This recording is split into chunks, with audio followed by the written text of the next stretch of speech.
possibility that I might have been looking out into space and didn't realize that time clocked in. Whoops.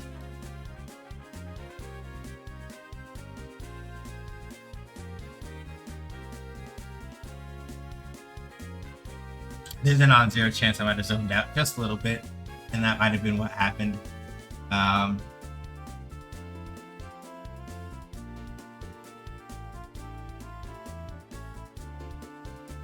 You're not supposed to say it out loud. I mean, in theory, I'm not supposed to, but there's no point in hiding it, right?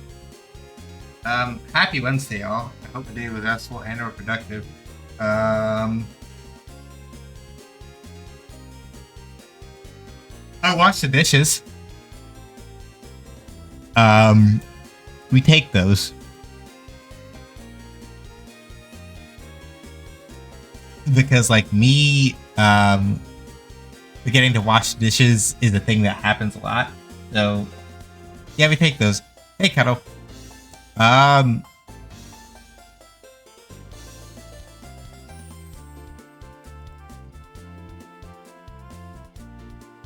The plan for today is to attempt to fix whatever is going on with the camera and viral core busters. That's pretty much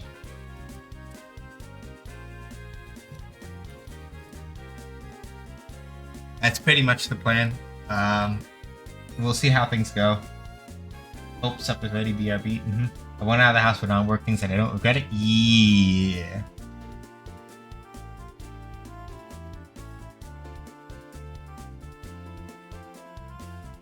Alright, I forgot. I need to in the new version of Godot on there. I forgot about that. I need to do that real quick. I was like, let me go open up the thing for our core busters. I went to go look and like Godot's missing from my start menu. It's because I forgot to put the new one on there. You're pinned to the start menu now.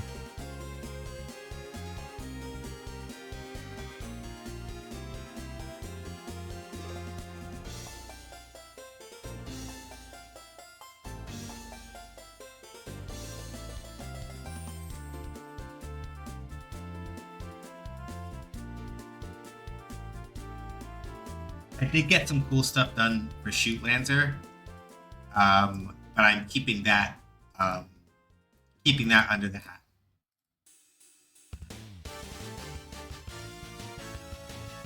It does include. So I got to do cool stuff with like shaders, but I'm afraid to try shaders in 3D because like, oof.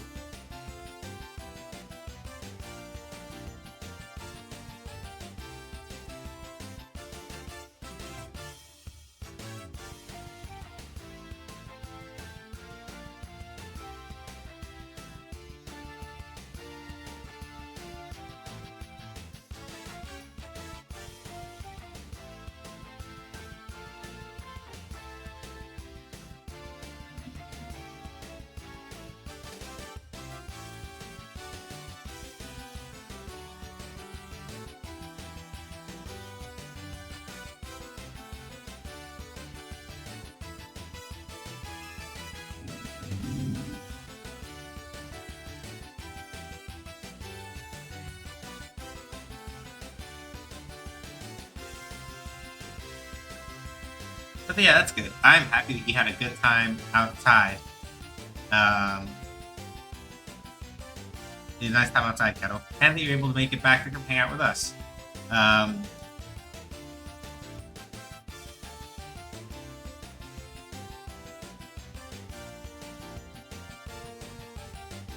Yeah, shaders are important though. Look at some games the last 10 years where the lighting systems are completely off. They look like that. Yeah, they are. I didn't say they weren't. It's just that I'm not ready to try that in 3D. Different, very, very different animal. Because when you're working with shaders in 2D, it's still relatively complicated, but at the very least, you're only really dealing with like, you're dealing with the UV maps and stills of flat image, which is relatively a lot easier to sort of get your brain around. I'm not trying to fuck with that right now for like 3D games and shoot with with viral core buster stuff. Not right now. So today the operation is mostly on trying to see if I can get this camera plugin that I got to work correctly, because otherwise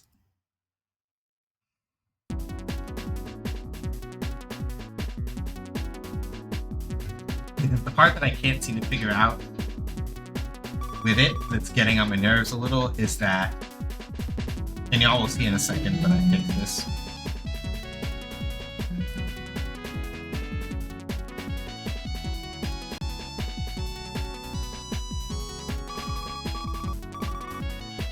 So, for whatever reason, and I don't know why,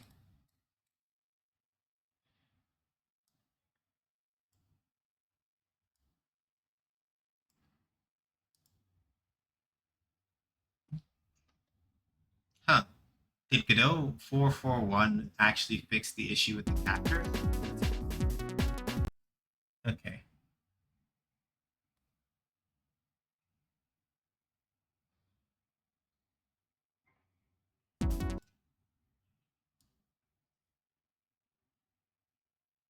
That's interesting, though. That turning the phantom camera is what causes.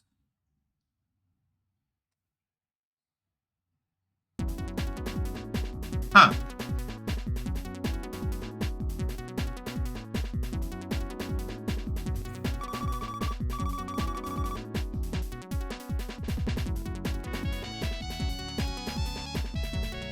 This whole time I was having trouble with the phantom camera, and it's literally just because I hadn't rotated it correctly.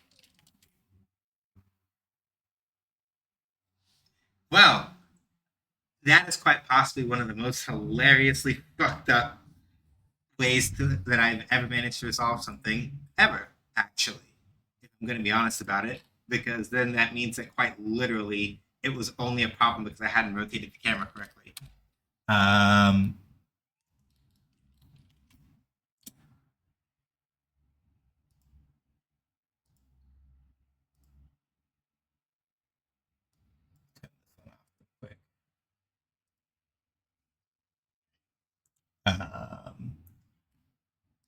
player phantom camera.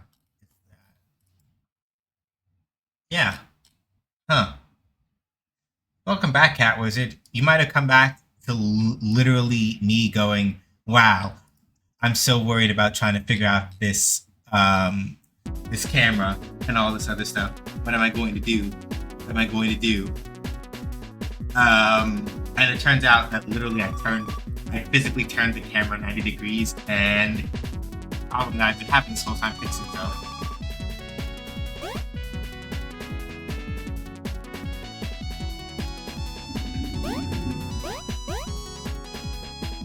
So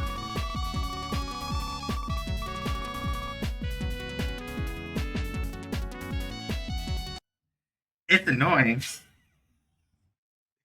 It's annoying as shit. But I can't actually be upset about that, I guess. That said though, I do need to actually rewrite.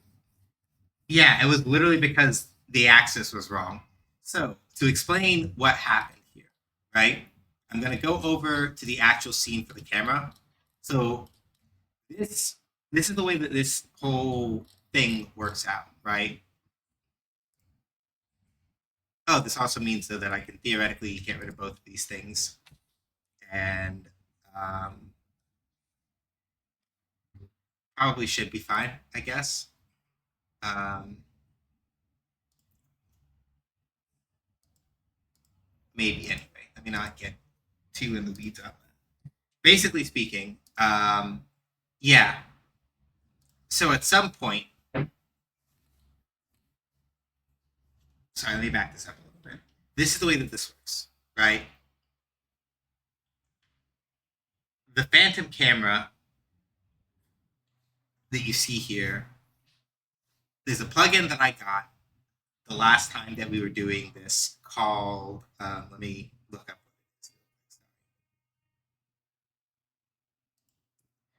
The plugin that we got last time for the camera was called right? And the whole point of Phantom Camera is that it is basically a camera following plug-in system for Godot. Works for both 2D and for 3D, right? Because the camera following system that I wrote, it wasn't doing the thing. It was shenanigans were happening. It was making my ass itch. I was getting annoyed. So I was like, to quote Lady Dochi, nah, fuck it, is what I said. So then I went ahead and got a new plugin for that and all that other stuff. And when we left off, the thing that I had not figured out while doing it was, why is it that the camera is not looking directly at um, why is it that the camera isn't looking at the actual character? What's up with that? And it turns out that it's literally because I didn't turn the camera to look in the correct direction. That was literally it.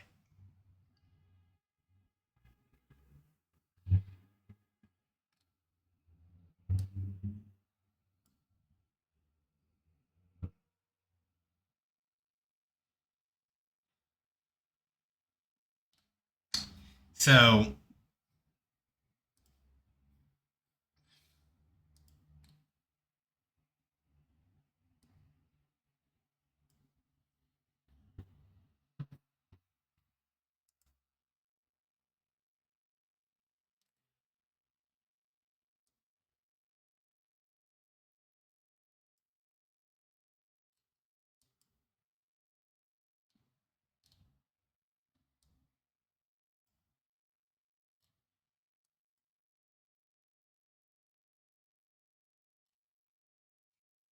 so yeah, like that's literally the only thing. So I had all of these plans.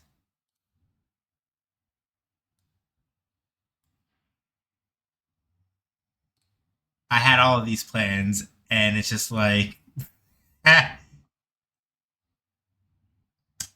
Well, the good news is that you know, this spares me a couple of the things that I was relatively worried about. I can now focus on a couple other things instead, which is helpful. Um, Specifically, the things I'm talking about in question are, I can sit down and focus on like getting target switching and all that other stuff to work, because I have to now transfer that code over to I now have to transfer that code over to the new camera.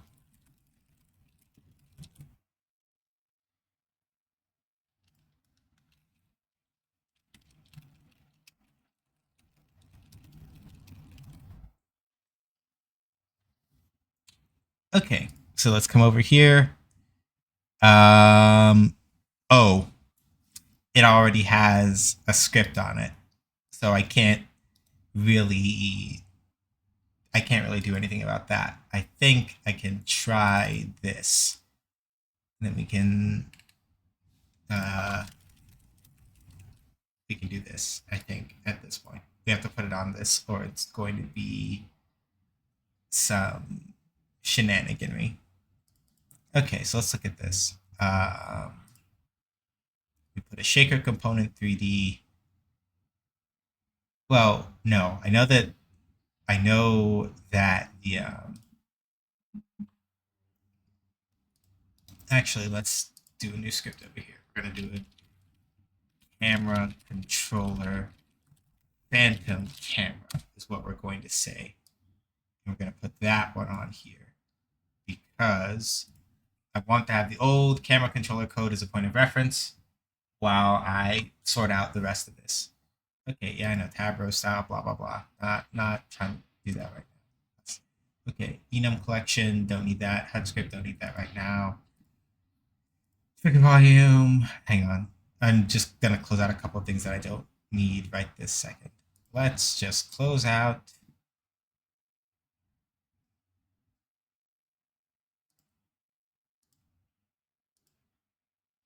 Yeah, because I don't need these things right this second. Tracking projectile, don't need you. Don't need Vogue's floating state, don't need the projectile, don't need Vogue's attacking state, don't need the regular state, don't need player state, don't need any of that stuff. We're just gonna clear this out and focus on these three things. Okay.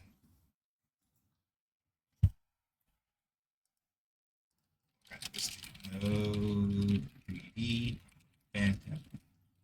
Node 3D phantom. Yeah.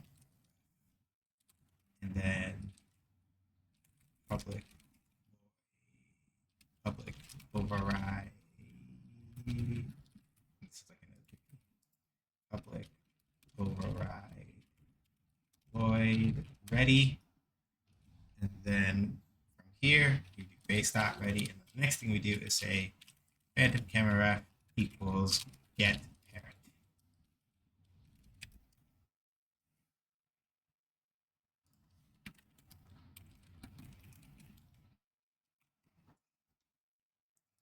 And we're going to put skip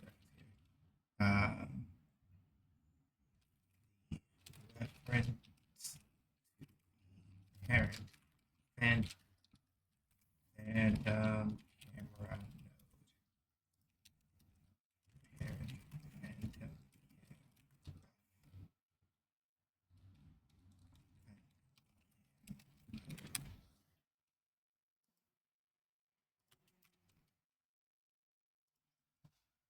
So the reason why we're doing it like this is because this is basically what I have to figure out at this point, right? So at this point, the nice thing is that I do not need to worry about, there are a couple things I don't have to worry about right now, thankfully. The first thing is that I no longer need to worry about having, I don't need to worry about having a follow speed. Well, I could do all that other stuff, but I don't necessarily need to. Why? Because if we look at the player, if we look at this thing that I call the player phantom camera, right, I can configure all of that stuff here in the follow parameters, as well as like other noise stuff, right?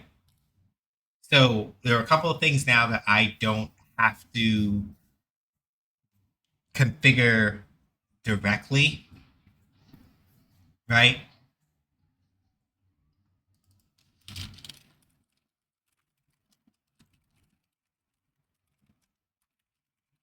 So I don't have to worry about things like, I don't need to keep a record of how long. Oh, I forgot to minimize this, sorry. Because the Phantom camera has a couple of things in it already for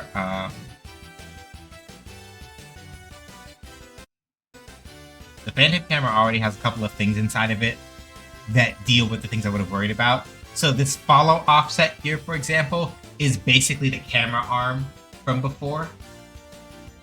And the damping value is the speed at which the camera follows behind the player. So a lot of the other things that I had in the previous camera controller script, I don't need them anymore because the Phantom camera already handles them,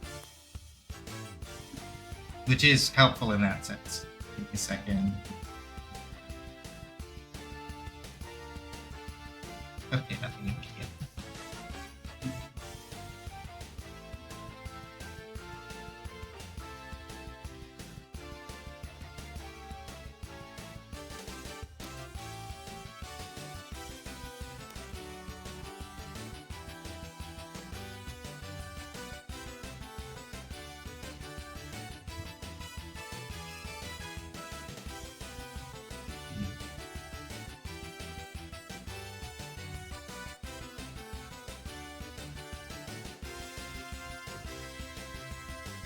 Thank you for the lurk also, Kettle. I know that you're lurking, so you may not hear it, but thank you. But yeah, so a lot of the stuff that was already in the original camera configuration, I don't need at this point. That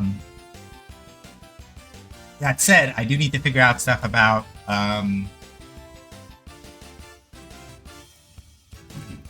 the camera shake, as well as like hit stop stuff. I have to refigure out how to do that.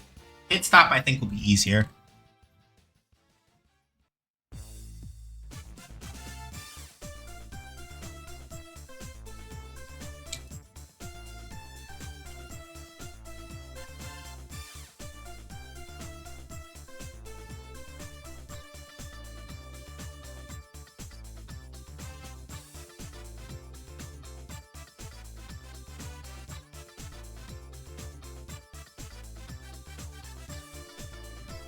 So we're gonna start with that first because the reason why we're starting with this with hit stop stuff first is because the main thing that I'm worried about right now is that I have to relearn how to get hit shake to work with the Phantom camera because it has a function for that, but it's different from what I had. It's different from the plugin I was using before, so I need to like stop and take a look at that.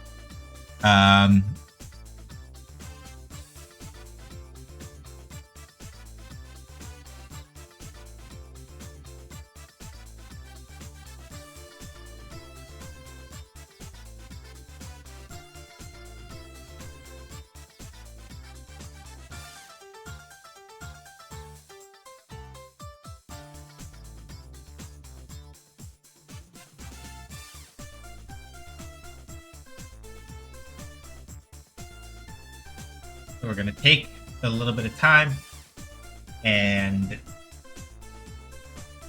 that's the hit stop timer over there. And for right this second, we're just going to focus on getting the hit stop stuff working again, and then we'll pick back up afterward. And we'll pick up the other stuff afterward. So, like, I don't have to worry about any of this anymore, for example, right? I may want stuff with changing target, but I'm going to figure that out a little bit later.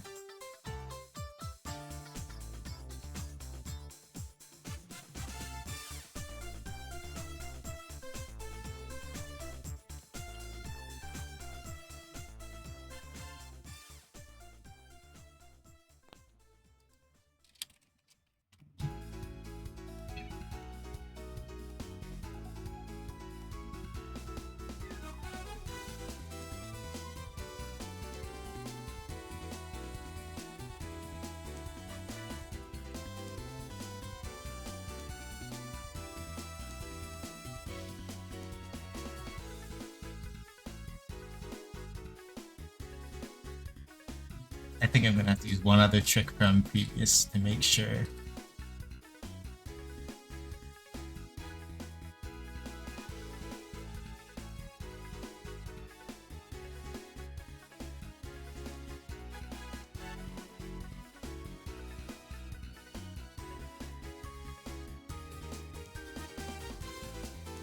I'm just going to do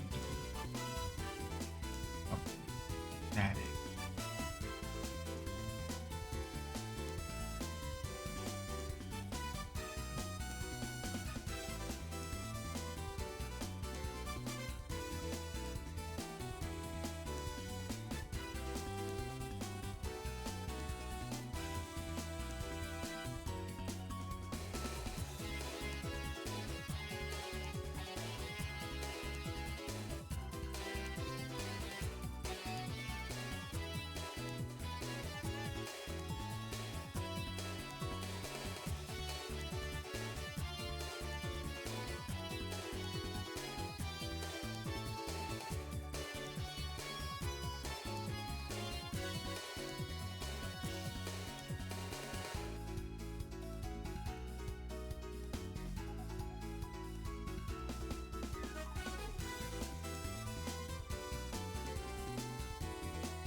One of the few times. Sorry, redirecting that train of thought. I was gonna say something. It was about to go wildly off topic and away from the point, and then I had to catch myself and redirect it. Yes.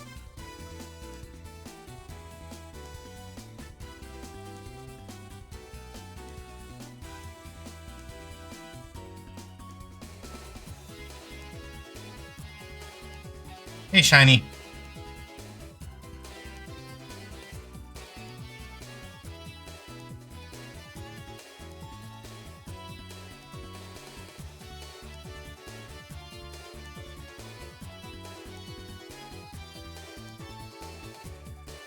How you doing? Hopefully well.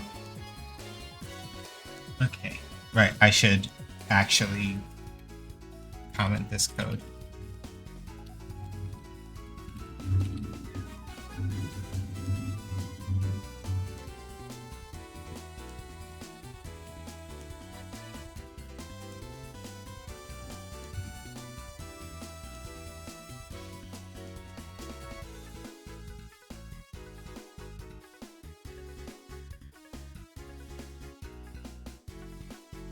Okay, right, which means I need to do camera controller, need to replace process, hit stop. Okay.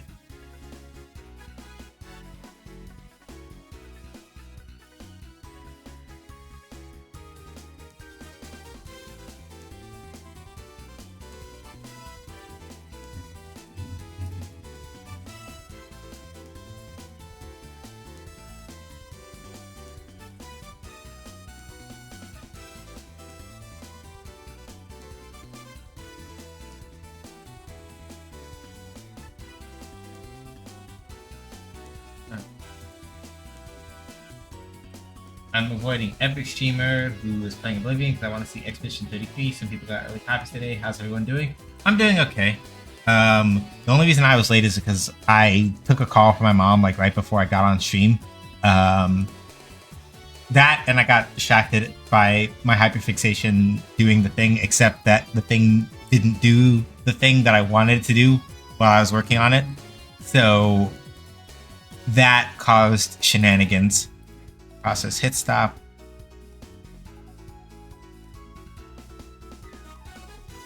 Here we go. We want camera controller, phantom camera, dot process hit stop.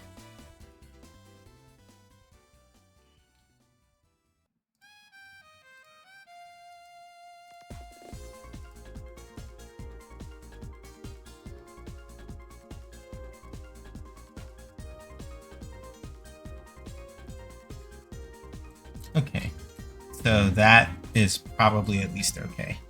Cool. We are gonna want to do the change target stuff, I think.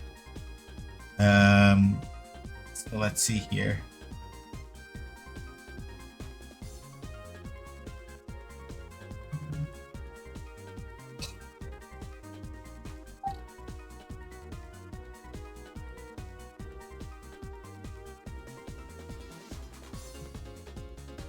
Hang on. My laptop is making funny, not bad funny noises, but funny noises as in I forgot to hibernate it before starting stream, so I was making funny noises and getting distracted. Okay, so let's see here.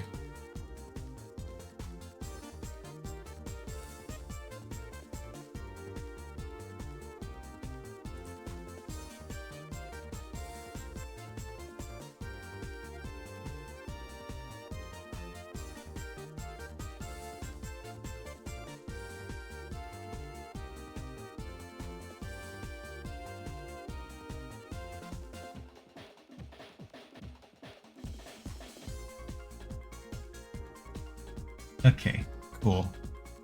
Cool. So we have these, right? And now we're gonna do upload void.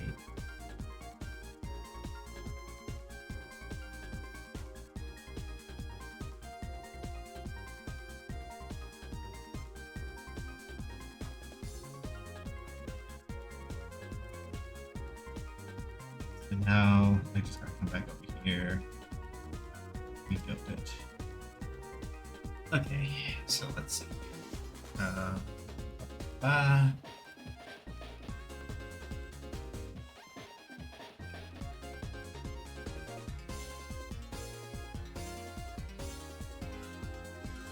Where is that set? I don't know where that's set, and that's making me nervous.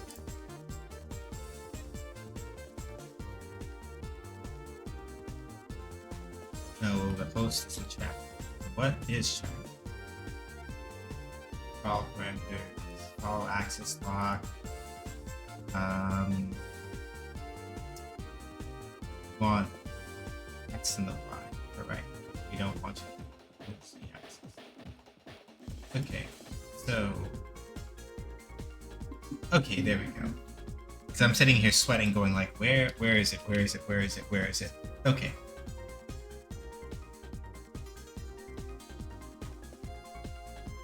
It's called follow_target. Okay. So,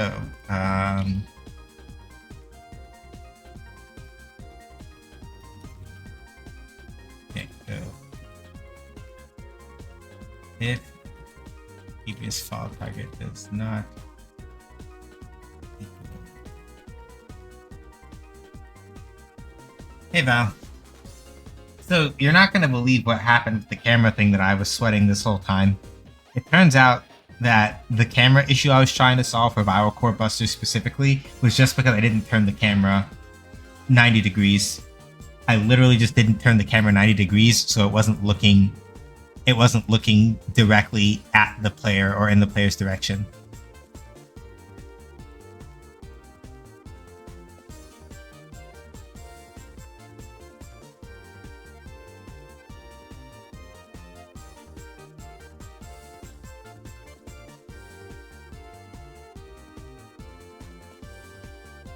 Sounds like usual software bug. Yeah, basically.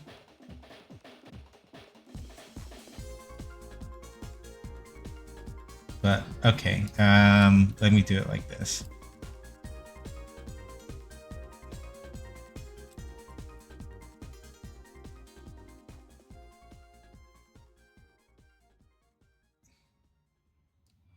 If then we're going to do this all target. It's current follow target. Target. And then set follow_target. Oh.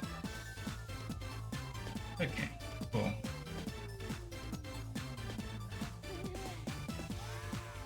Okay. Changes target of the current phantom camera. New target to follow.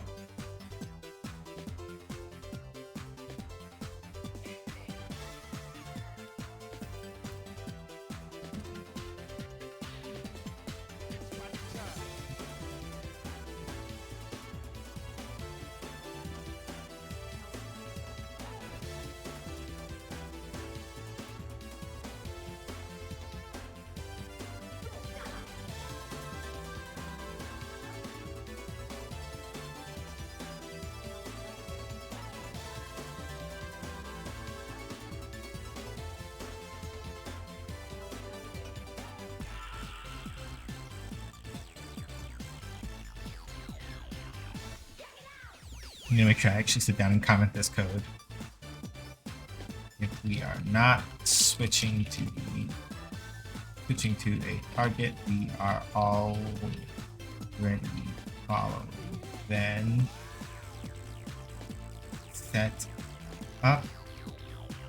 Alright, update the previous and current follow targets. Then set the parent phantom camera to follow our new. So yeah, basically speaking, right, what we're doing now is that I'm rewriting some of the code that I used previously to sort of hand off of the responsibilities to the phantom camera and let it handle some of the really important stuff, right? Kind of go from there, right?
And then there's a condition we have to do here.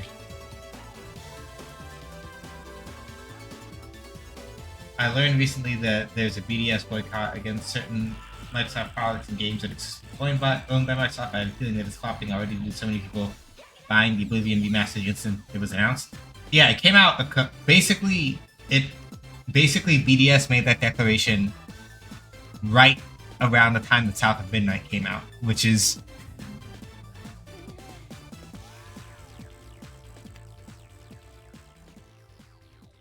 for my part, I'm trying to adhere to it. At the very, basically speaking, Microsoft owns a bit. The thing is that it's not so much that Microsoft owns Bethesda. I don't think Bethesda is a Microsoft studio. I don't think. But the main issue is that right now, as far as I'm aware, Oblivion is... I could be wrong about that. Let me stop before I talk some bullshit and go double check something. Bethesda. Never mind. I am full of some bullshit. In short, Microsoft Gaming,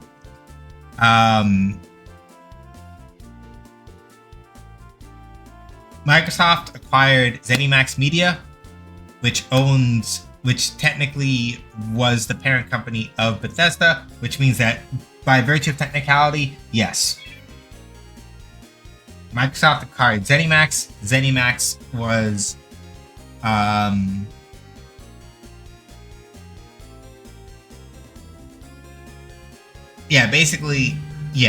ZeniMax Media owns it, and then Microsoft owns ZeniMax. So technically, yes. Business is some weird shit, but that's basically the way that it works. Yeah, ZeniMax is connected to Bethesda, but not to Microsoft. Yeah.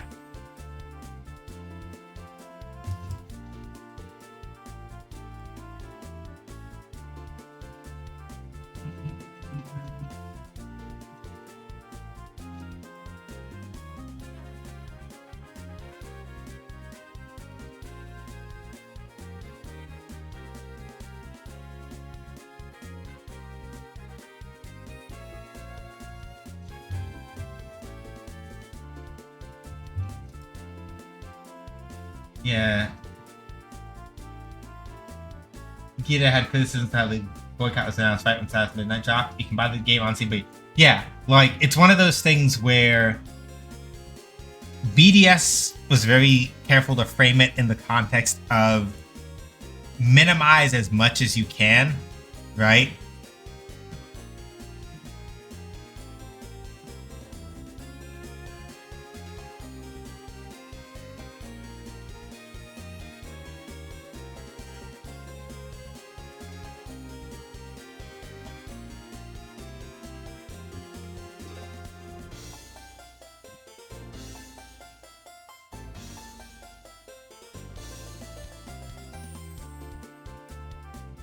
I'm not buying it anyway. I'd be there for an hour and then be like, yep, it's Oblivion, I've done this already and get bored. Lol. Yeah, for my part, I just didn't...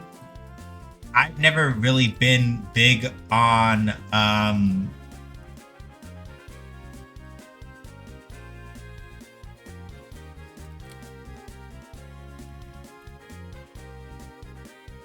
I've never really been big on Elder Scrolls stuff anyway, really. So for me, it wasn't that difficult.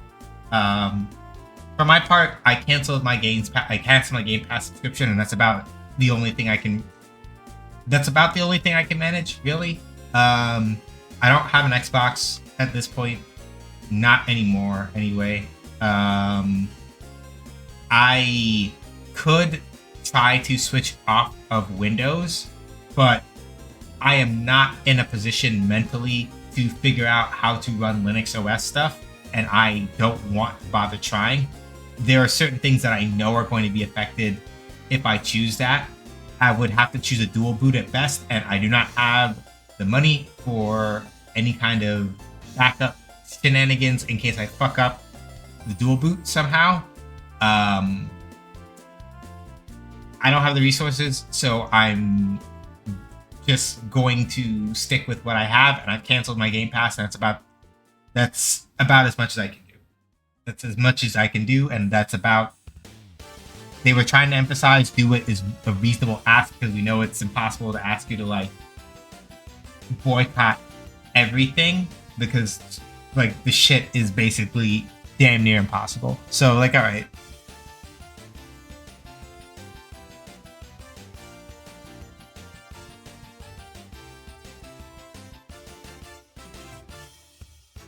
Yeah, I'm going to follow the boycott as much as possible on my end, but heated about a few criticisms and got harassed by the white libs for it. Of course, because I don't want to get into that.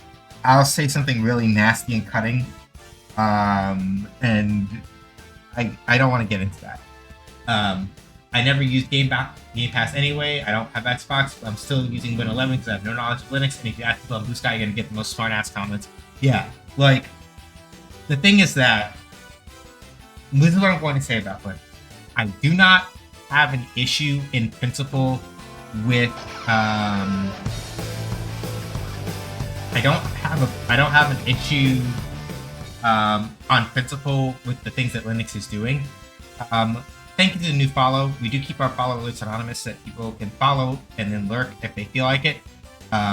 We appreciate you. Welcome to the Gauge Gang. I hope you enjoy your stay.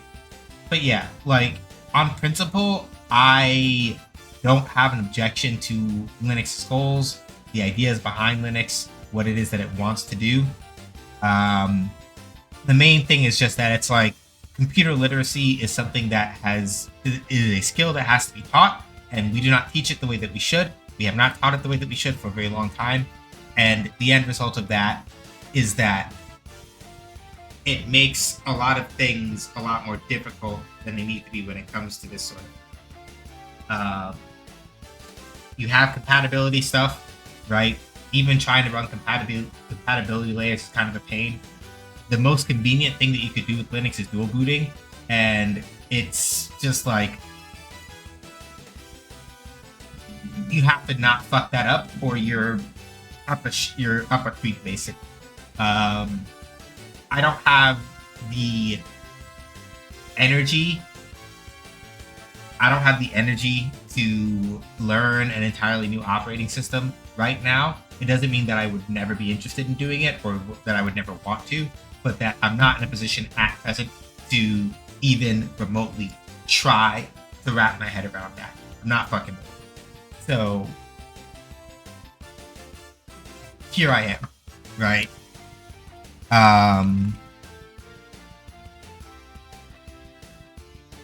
I can now thankfully say that Zorin feels like Windows with new coat of paint. Yeah.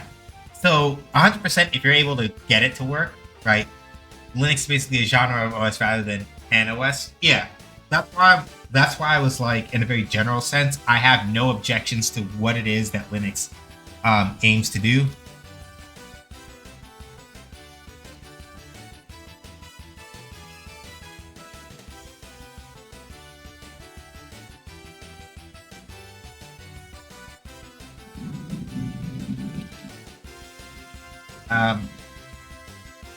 I don't have any objections with what it is that Linux wants to do from a design standpoint. I'm just not in a position where I can sit down and like reorient my entire anyway, exclamation point lurk for dinner. If you want the lurk message, lurk has to go in as your first line, or as the first word in the line. But I appreciate the lurk though. Thank you, Val. Enjoy your dinner. I should order something. I should probably order something. Because I could cook salmon, but like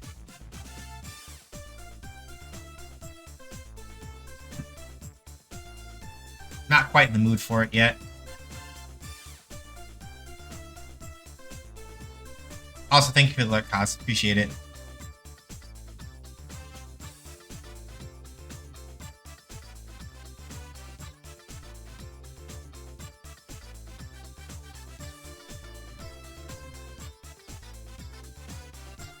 I had salmon for dinner. It's a salmon night. I think, yeah. Mine is canned. So I'd have to crack open the can, cut up the seasonings, all that other stuff.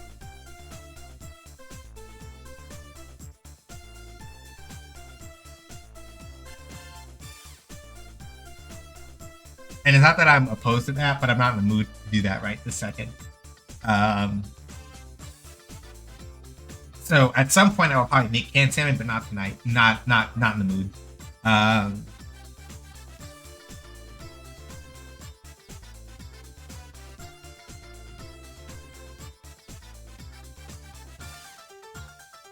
heard canned salmon. No, if you ask Val when she gets back, she'll tell you how it tastes. When she came by to visit, she had enough of it to know. I'd like to try dual booting my PC with Zoran on the big drive. I'll keep Windows 10 on the small one and use that drive exclusively for Final Fantasy 14. That should let me bypass half the issues I had with Linux last time. Yeah, like if you have the setup, like that's the thing, right? For me in particular, it would be a thing where it's like, if I dual boot, I want like the Linux partition to have its own hard drive, right? If I was gonna do it, and I don't have the money to have another one.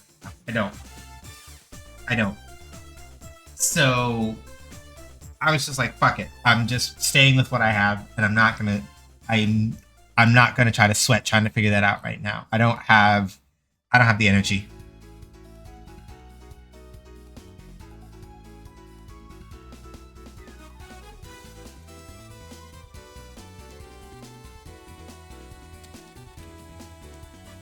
Yeah, I have a 500 gigabyte drive and a 1 or 2 terabyte Hyperbola LOL drive.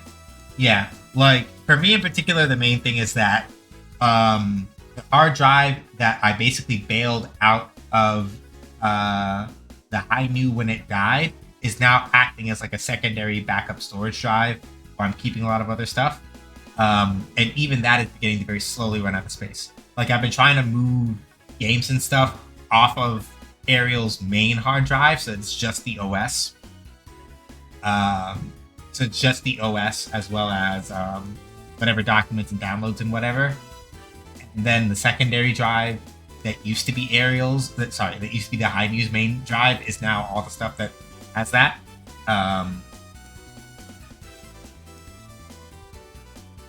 So yeah, I would prefer honestly to like just have more drives for storage. Can't afford it.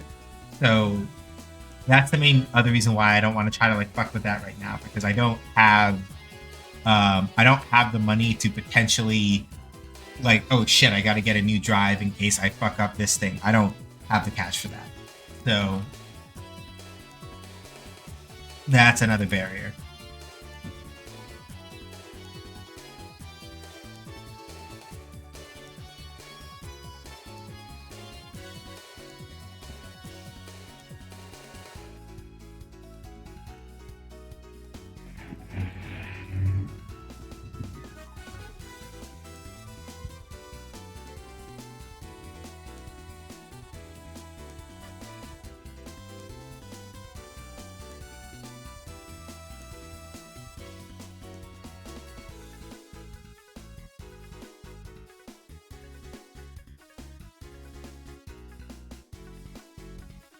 Okay, cool.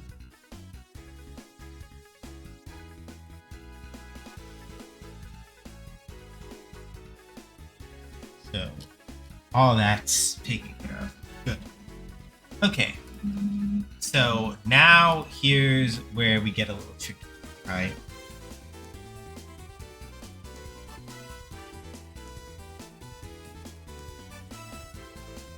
Here's where we get a little tricky. Here's where things get a little wild, a little funny. There's noise.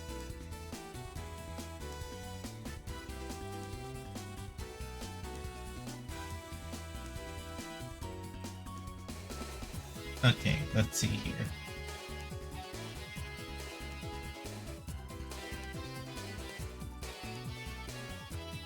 Let's not do that right now. So randomize the noise seed, rotational noise, no. Positional noise, yes. Positional multiplier. Alright. So how do I...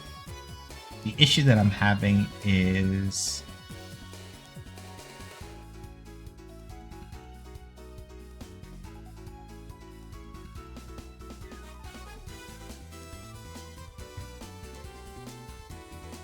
Hang on. I should do this in the actual Phantom camera.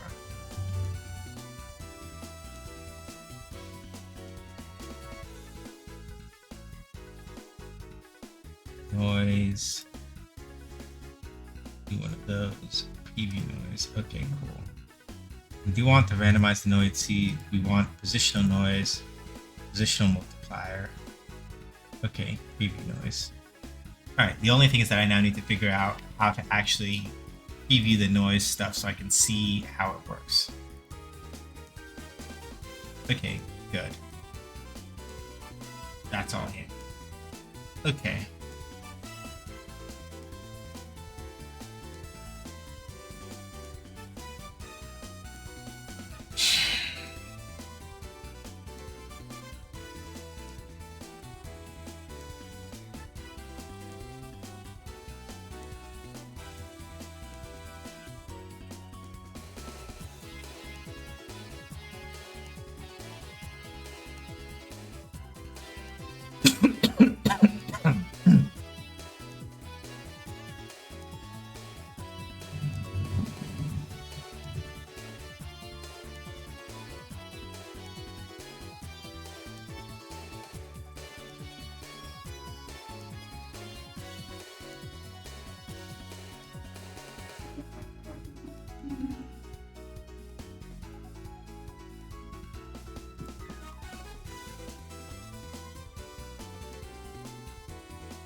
Alright, I gotta go look at the Phantom camera stuff. I gotta figure out this noise thing.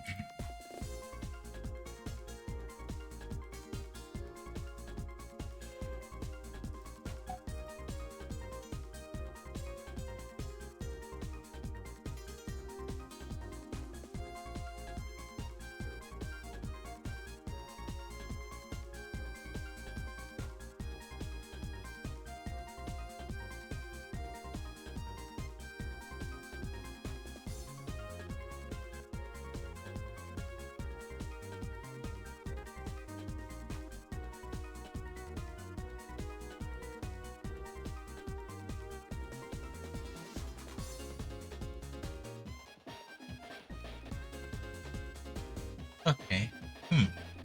That's good to know. Sorry. So, just looked up some information about something else that now that I'm aware of, I can make use of for a time that is not like now, a time that is later TM. Okay, let me see here. Take this, grab Godot.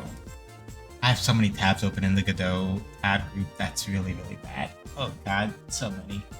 Okay.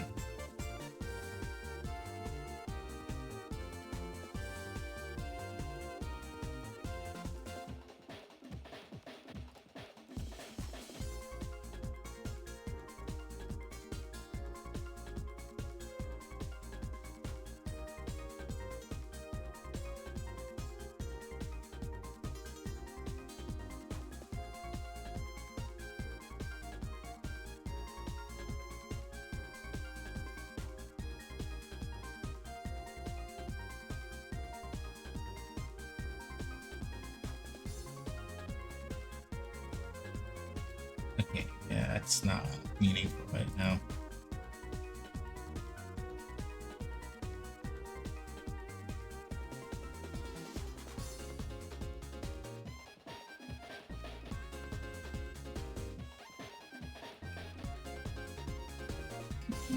Okay, it's a trigonometry one, saving games, file access stuff.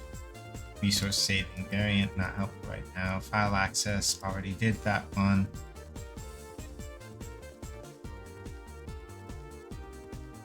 Health bar stuff.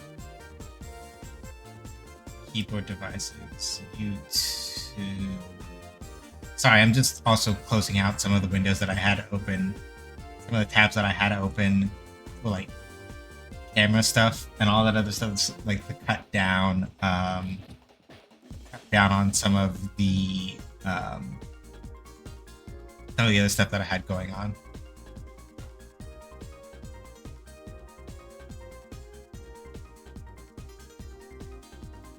What are they doing Godot 4.5?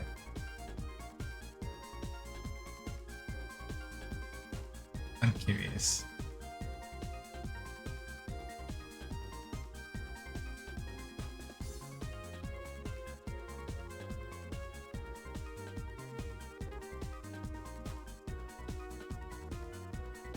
Improve usability of camera QD, the camera. Add a scene change signal to the scene tree?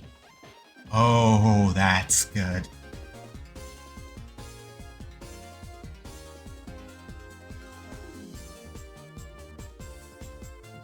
Oh, that's really good.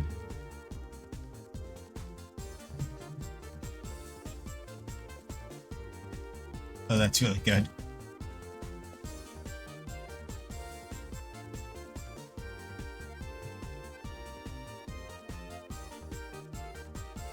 Sorry, I'm just taking a minute to like just look over a couple of things about Godot 4.5 just to see some things, and we're on an ad break anyway. Lol, Lamau.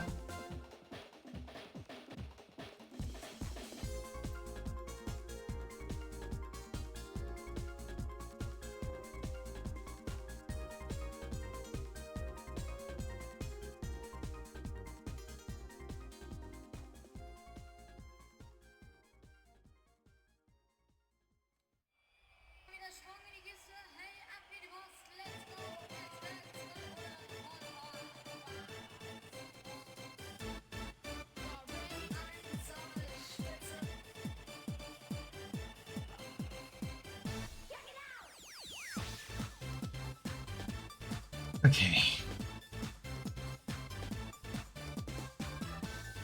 I'll have to see what their big list of stuff is, because now I'm curious.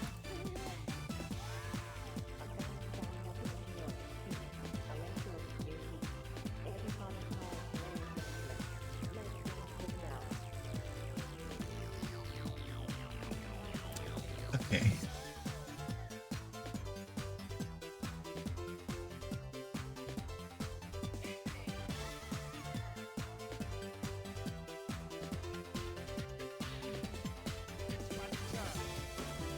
Let me double check this.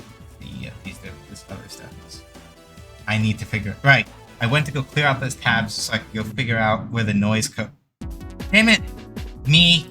Damn it, brain. I got sidetracked so bad.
Okay, yeah, done. Okay, cool. I need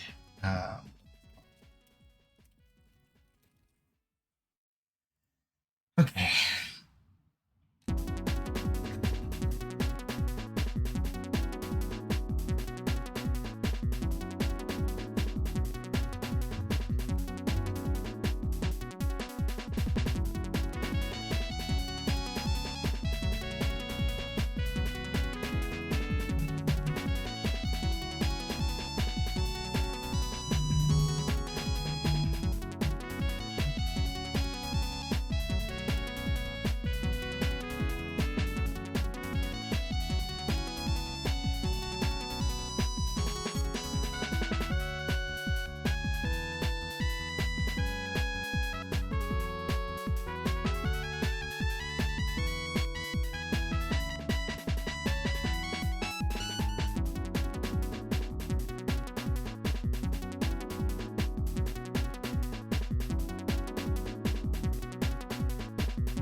Okay.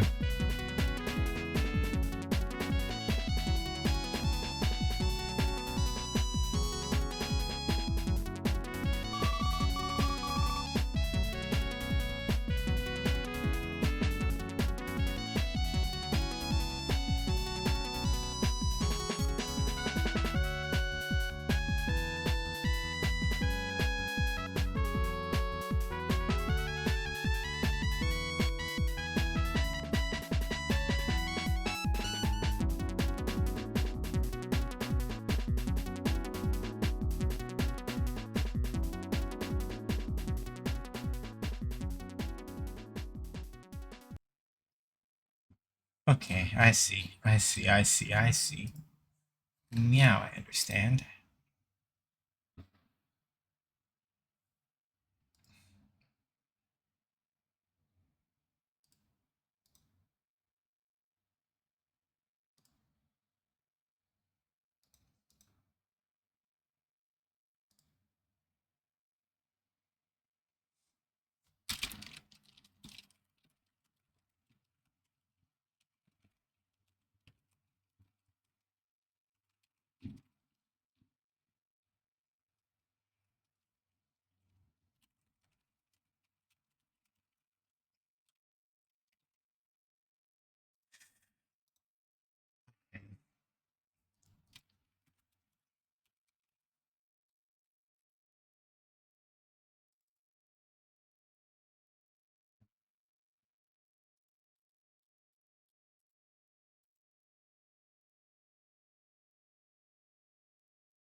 I am back and not me getting a military act. Ooh, ooh, ooh, ooh, ooh.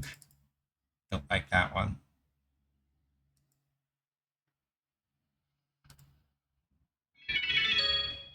Okay. Positional.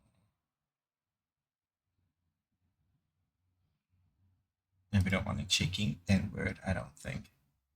Let's go over to this one and we'll make sure that that's turned to 0. And then I think that should stop it from. Yeah, it's better. Then we want to take the amplitude and push it up a little bit. So basically, from the look of it, it looks like with the way that it works for Phantom Camera, it will always. It looks like for the Phantom Camera, it will always emit noise. That is to say, the shaking, as long as we have something assigned to it, which means that the thing that we need to sort out.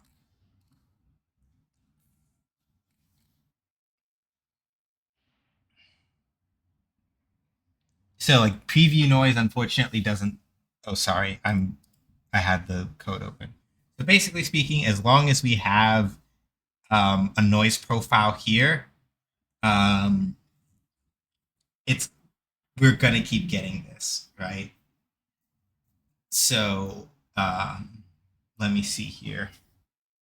Do I have a way?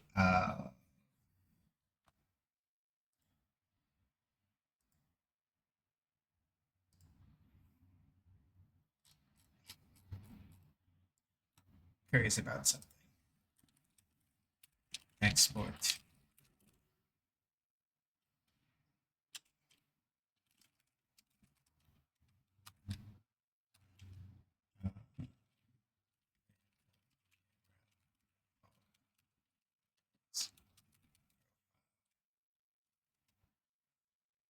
Okay. I'm going to say the default noise profile to use for camera shakes. I'm going to do region camera shake configuration and region, and right above here we're going to do export category camera hit shake configuration.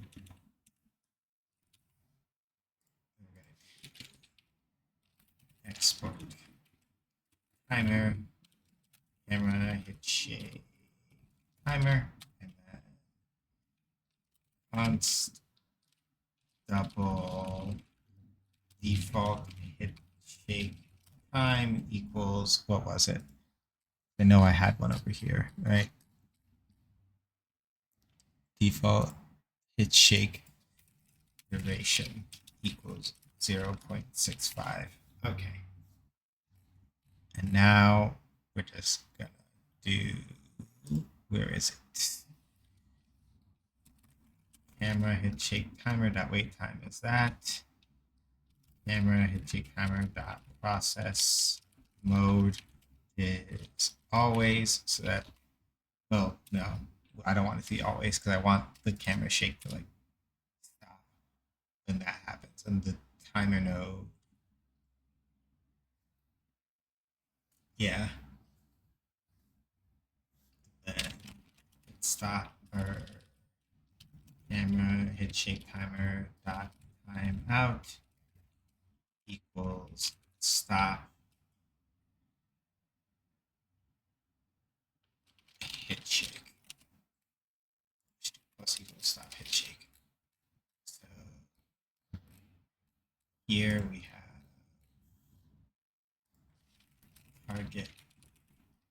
targeting functions is over here, and region, and then we're going to go backwards, go up here and do region hit stop functions. So we have that, and then we're going to do region hit shake and region. Very simply, we're going to do void stop hit shake. And we're going to do public. I got to see how I did it over here just to be certain.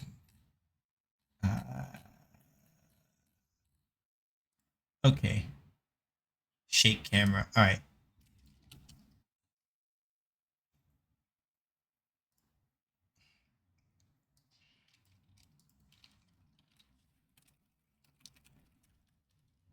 I have to do this entirely differently now. So we're going to do shake default hit shake duration.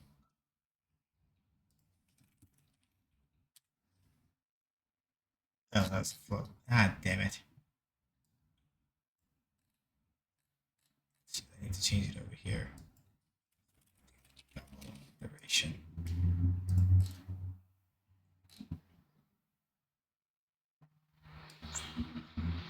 So now, so basically this is how we have to do it. We're going to set up a thing where we shake the camera, we want hit shake timer dot wait time equals duration. Camera hit shake timer dot start. And then the other thing we want to do is parent phantom camera node reference dot set.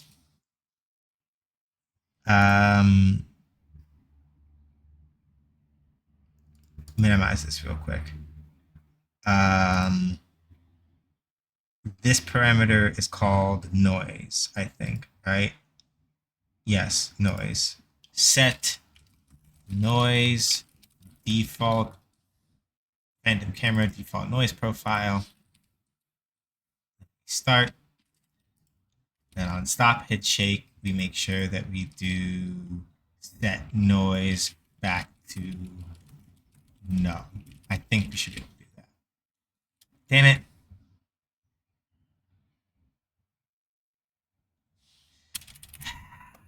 This is gonna be a problem. This is gonna be a problem. This is going to be a problem.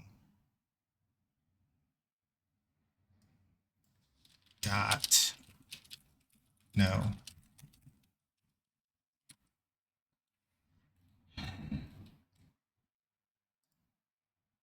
No, don't want that one.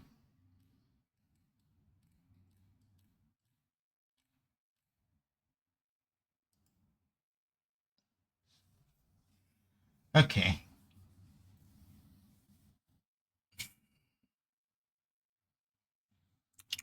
Okay. Okay. I'm gonna have to think about something with that. Because basically here's the issue that we're going to run into, right? Um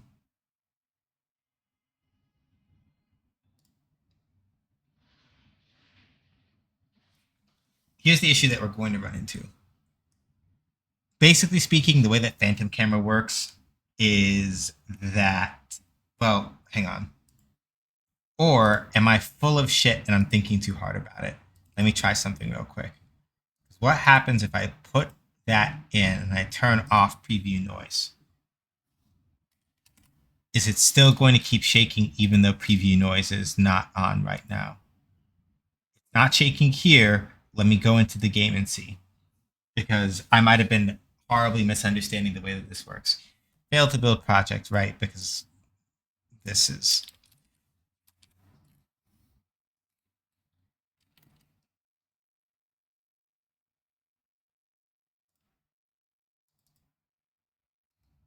Oh, that's why. All right. Much better. Okay. All right, that's done. Run the tape. Okay, let me see real quick and see if the shake is... So if the shake does happen, let me see something. Yeah, that's what I thought. Okay, so I gotta think about this. Welcome back, Val. Hopefully dinner was good.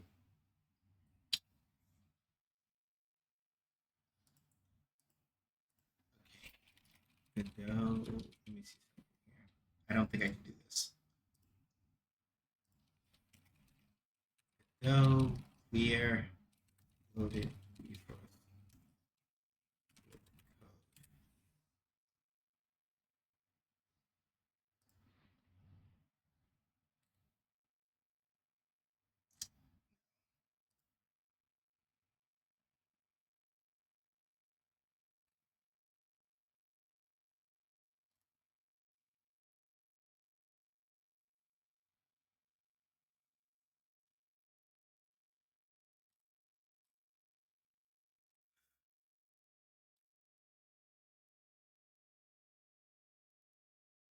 Oh, that's how we do that. Okay, that makes sense. All right, I misunderstood something that I was reading. I don't have to worry too much about all that. What we do need to do, however, is a noise emitter.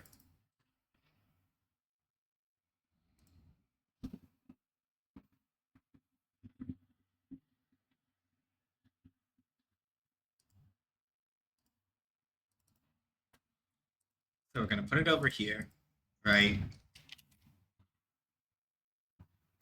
Oh, damn it. Then this means, wow, I don't even need any of that other stuff. All right, this solves all of my problems immediately. Lol, Lamau even. I guess I could keep that if I really wanted to, but I don't know if I need it. So, nuts to that, I guess. That makes my life a lot easier. I'll explain in a second. Let me just not lose this train of thought. Export node 3D camera cam noise emitter parent cam node parent cam. Let's just do it like that. Make my life easier. So basically speaking, I wasn't reading the. Am I winning? Yes. To explain it in summary, I wasn't reading the documentation correctly and missed out on the whole, hey, there's an extra component that you can add that will give you a timed version of the shake. So a lot of the other stuff that I was about to do to get around it, don't need that anymore. You need pcam noise emitter dot call emit.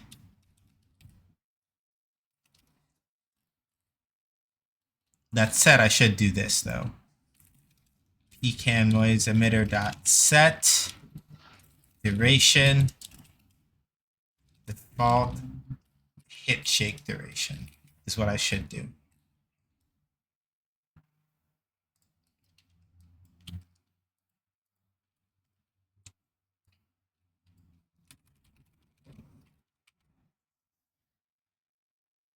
Okay, so let me double check this real quick.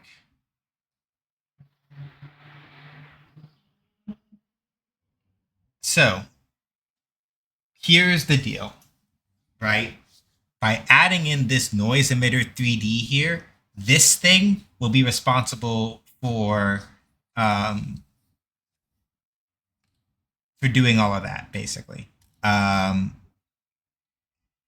This phantom camera noise emitter 3D is going to be responsible for holding the shake data that we want. And then if I just ping this one with an emit, it just goes, okay, got it. And it shakes the camera afterward.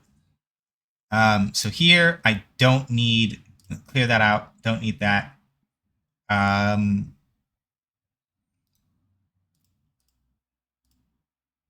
For right now, we'll leave that here, but we'll leave it empty. So it's not going to do any shaking or anything like that. I do need to come to the camera controller and make sure that I have the emitter set up. Good. Okay. Because now if we look over here at the phantom camera, you'll see it's not shaking. If I play the game, it's not going to be shaking either. And both those things are on purpose. So basically, if we want the camera shake to happen, we basically just flick the emitter with an emit, and it will cause the shake to happen. And that's the way that we want it, ideally speaking. So if you're like, nothing's happening right now, that's on purpose. So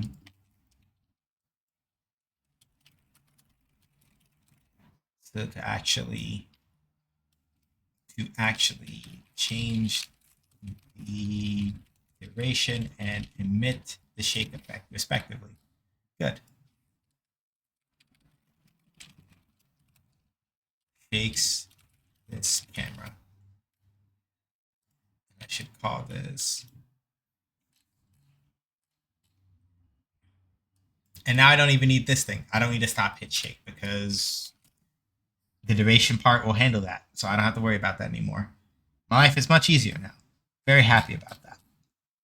Only thing now is that I need to go and find all the shake camera references, and so camera controller underscore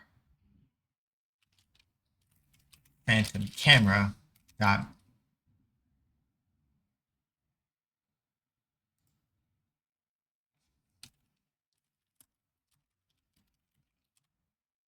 there we go. So we have that one, and then we're going to come over here, and I just need to check for one more. Okay, cool. So then I think that has actually done it. I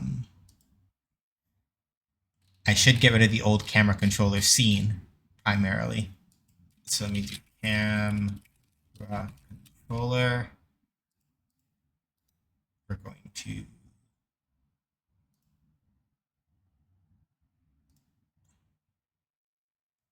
okay, dependencies, owners. Okay, I think I can get rid of this without causing anything to go straight to hell. Okay, cool. So that one's fine. All right, so we'll do those two. I need to save, and then I need to rebuild just to make sure that if there are any phantom haha references left that I caught them. Looks like I did. Okay, I probably forgot something. I expect something to break because something always does break. Fuck it. We're doing it live.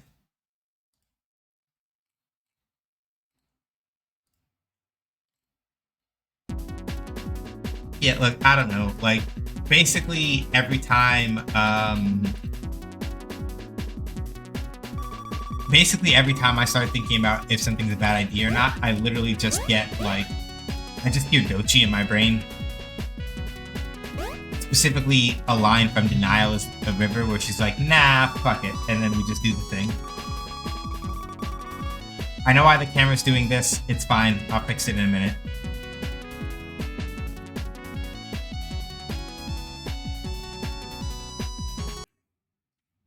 Yeah, so the camera doing that is because in my infinite wisdom, I set a lock on the following axis, thinking this makes sense. You should only be limited to the X and the Y axis. And that causes it to not move correctly.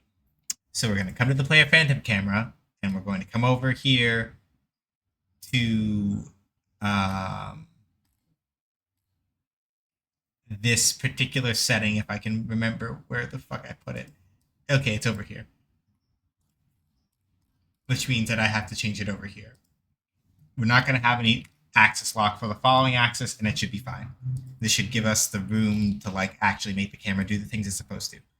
I was trying to be too clever, and I fucked it up.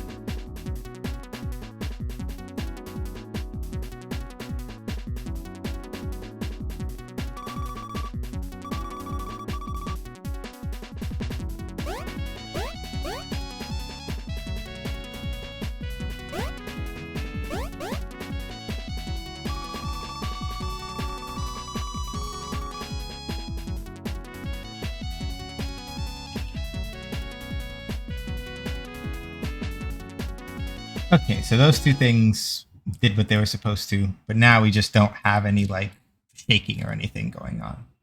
Okay.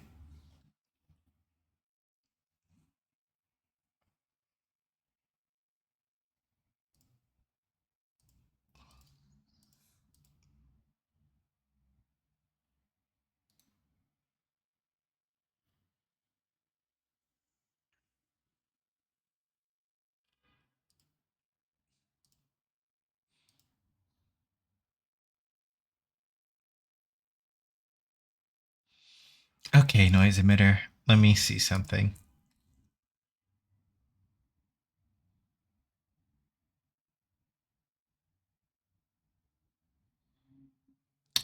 Ah. Okay. Phantom camera.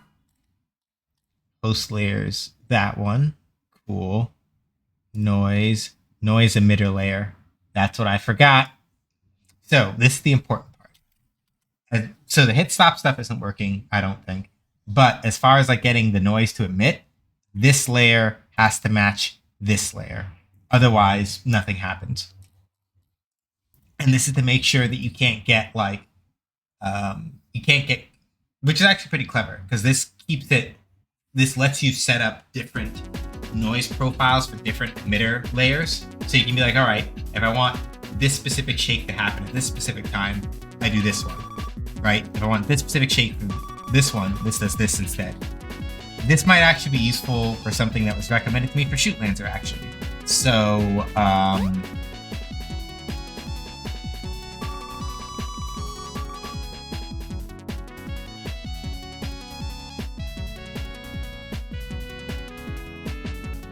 yep, there we go.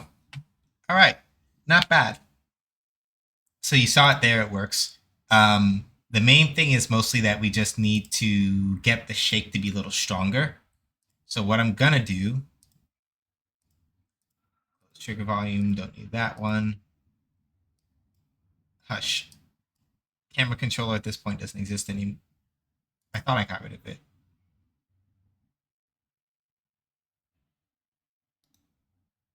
Didn't I get rid of this one? That's weird.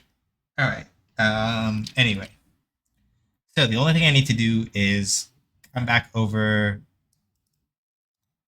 I just need to come over to the actual ball shake profile, right? I just gotta probably bump up the amp because I can't get the frequency any higher. So that means that really what we want is a stronger amplitude. So, for those of you who don't remember, right, amplitude and frequency and what all that has to do with the way that this camera shake stuff works. So, effectively speaking, and we can't visualize it as a wave this time, unfortunately. So, as much as I would love to have Shaker around for that, we can't this time. Basically, think of it like this: when we are doing camera shake, we are looking at it from the perspective of two major factors: how strong the shake is in terms of like what values it hits, and how tightly compressed together the shaking waves are, right? And that is, in a nutshell, amplitude and frequency. It's all wave theory, right? So the amplitude of a wave, think of it like this. If a wave is like this, right? Wave is like this. A high amplitude wave, even if it comes at a very low frequency, a high amplitude wave has high crests and low troughs, where it has a very big value. The amplitude basically describes, right, the vertical size of the wave. Whereas the frequency is how tightly compressed together those waves are. So a low frequency wave with a high amplitude has really big loops, but it's like they're really, really big waveform shapes. Whereas a high frequency has like, they're very tightly compressed together. So you see a bunch, you see it going up and down, up and down, up and down, up and down. So in order to get like a really strong but very short-lived shake, you want high amplitude, high frequency for a very short period of time. So it just goes like, right? And that's kind of the idea behind it.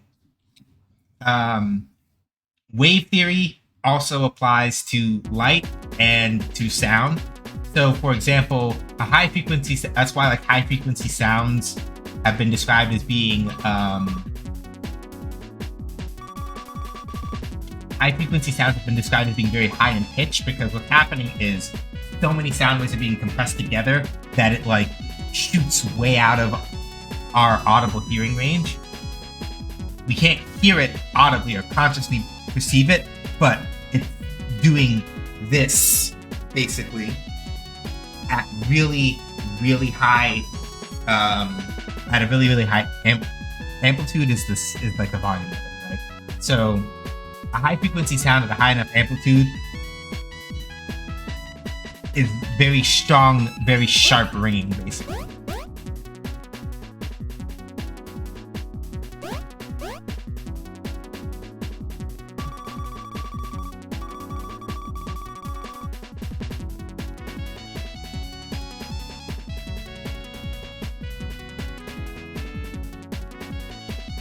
So you see there, right?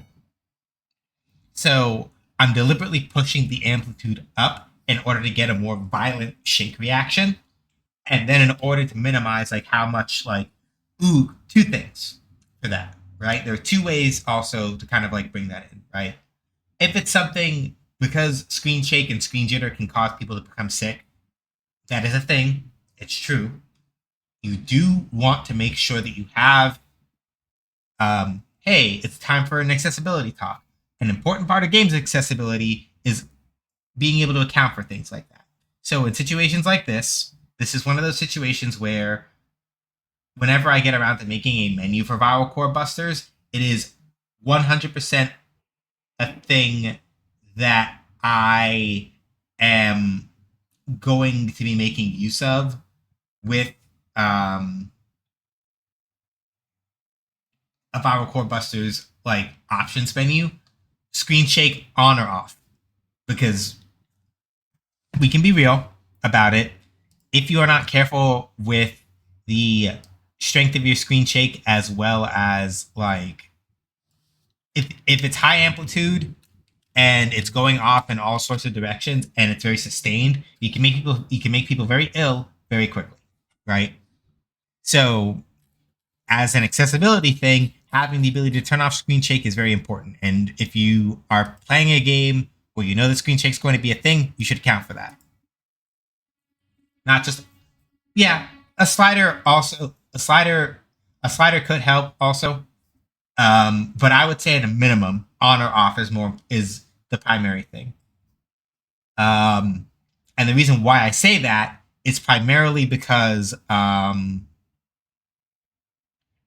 like even in my head, I know that looking at what I have set up right now, I could do it as like a percentile multiplier, where it's like, right, depending on what slider setting is set, the slider could go from 0 to 1 in increments of like 0.01, and you take the amplitude, multiply that by whatever the value of the slider is, and that will control the strength of the actual shakes. So you can get like, if you put the slider at 0, that means that 80 times 0 is 0, so on and so forth, right? At a bare minimum, on and off. If you want to do a slider, it is possible to do a slider. That's a fair point. My main minimum is on or off, primarily. And that's usually the way that I do it. The hitbox area for this enemy. If the player touches this, they take damage. The hurt box area for this enemy. If a player hitbox makes contact, if a hitbox that can target this makes contact with it, and this enemy takes damage. The health node for this enemy.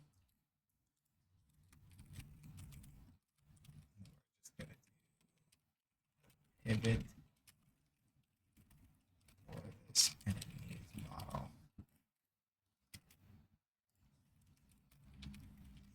Gravity disable for this enemy.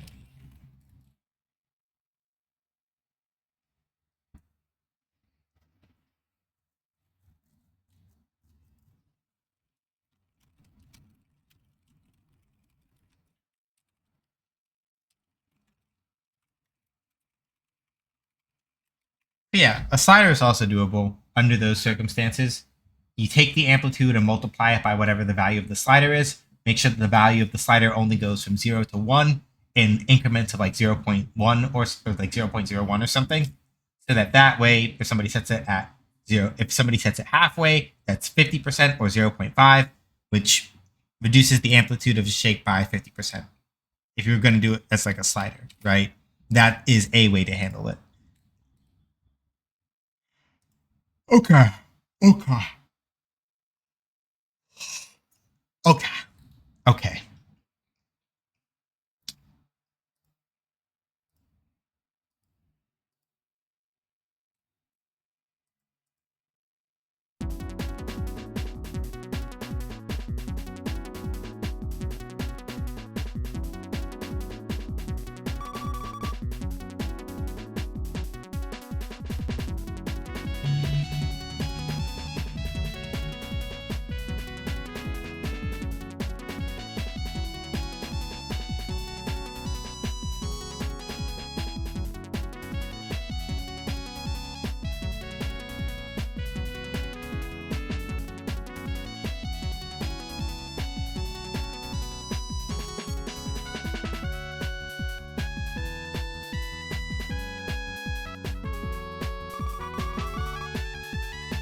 I'll figure out upper body blending at some point.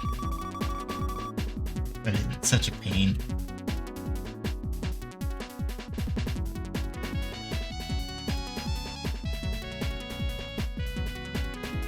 All right, I'm just gonna go full hog.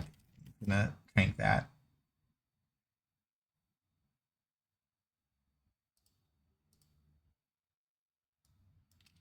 So yeah, we can't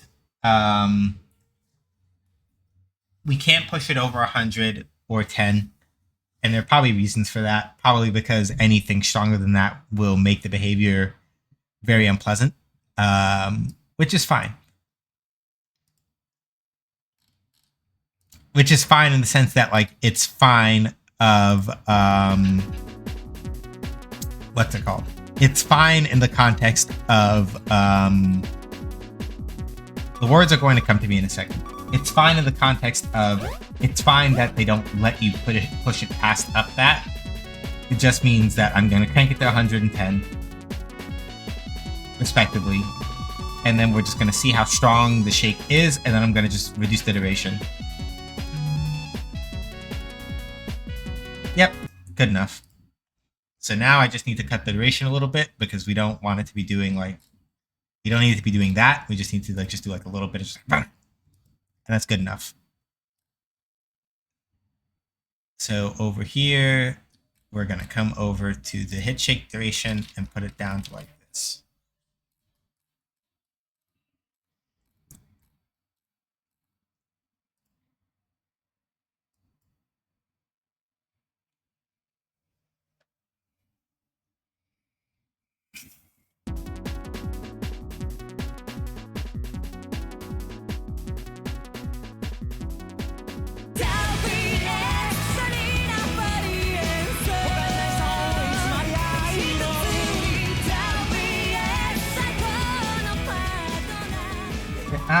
Toki, thank you so much, CJ, for 25 months resub. Deeply appreciate it. If I get an exclamation point hype in the chat, that'd be great. That'd be wonderful. I would appreciate that deeply if somebody could kindly do that. Alrighty. Let's see here.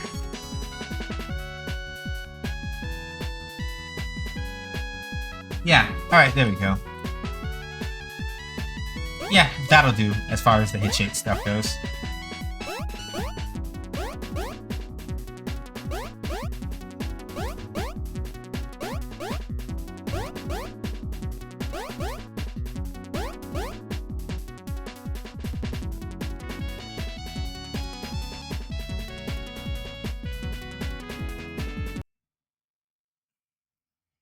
Okay, excellent, excellent, excellent, excellent, excellent, excellent. Very good. So the hit shake works fine, and it looks like the hit stop is also working correctly. The hit stop itself is very subtle. So here's the thing about hit stop, right? And I've talked about it previously, but I want to talk about it in the context of everybody's favorite thing, fighting games. So, when you are playing a fighting game, right? This is true of like other sorts of action games also. But one of the things that is integral to help like sell the strength of a hit, especially in like a fighting game, for example, is hit stop, right? Which is how long certain hits cause both the player and the enemy to freeze before things then continue forward from there, right? Jabs in so use Street Fighter for an example, right? Light buttons generally have very short hit stop because they're not very strong buttons. They have some. They don't have none. They have some, just like a little. Medium buttons will have a little more. Like if you were to go frame by frame with Ryu doing like a 5 MP, and he pops them in the jaw and he hits them, it's like right? That's basically kind of the effect that you're seeing. It's like hit stop right here. And then it goes, right? Heavy buttons have even more. If you get a punish counter, right, they have a lot, as well as like a boom. So you feel it. It's like, ooh. And then it goes, right? Similarly, in fighting games, attacks also have block stun, which works, or or block stop rather, I should say. Block stop is something different. Sorry. Um, like fighting games will also have hit stop for blocking as well. It's usually a little less so that it's not like as weird. But if you block like a big hit, you feel it, right? It's like ooh, and then you go from there. So in the context of action games and other stuff, though, when you're doing hit stop, it's one of those things where just like with hit shake, it's a juice thing, but you have to be careful about how hard you press the juice button. That's pretty much the best way to explain it. You have to be very careful about how hard you press the juice button. And hit stop is a form of juice. If you use too much hit stop on a move or something that feels like it should be very ineffectual, it's like people will not be able to articulate it necessarily, but they will know something's off. It's like, I'm going to use a wrestling analogy for people who know anything about pro wrestling. In pro wrestling, one of the major things that goes a long way toward making a pro wrestling fight feel real is how well you sell, right? Uncanny Valley? No, not really. The uncanny valley is for things that feel like they are realistic enough, but they're lacking one or two things that really make it feel the right way. It's not an uncanny. It's not an uncanny valley. You have it wrong. What I'm talking about is more that it just feels off. Sorry, I know that sounds like I'm contradicting that I said it's not. Uncanny valley is when something is extremely close to real, except for a couple of details. What I'm talking about here is a much more binary nah, the cell isn't working correctly. So the pro wrestling analogy I was going to make, right? When two wrestlers are doing pro wrestling stuff, right? The way, like specifically like WWE style, right? And that kind of stuff. The way that you make the chop that you didn't hit the person with look real is that the person has to like actually physically move their body in ways that like react to it. Might sorta, kinda, yeah. It's not specifically the same thing, but they're in the same neighborhood. I guess basically the way to put it is that things feel weightless, right? If you fuck up your hit stop, either um if you fuck up your hit stop, either things feel like they're weightless or they have too much weight. That's really what it is. That's kind of like what it comes down to. So, as an example, right?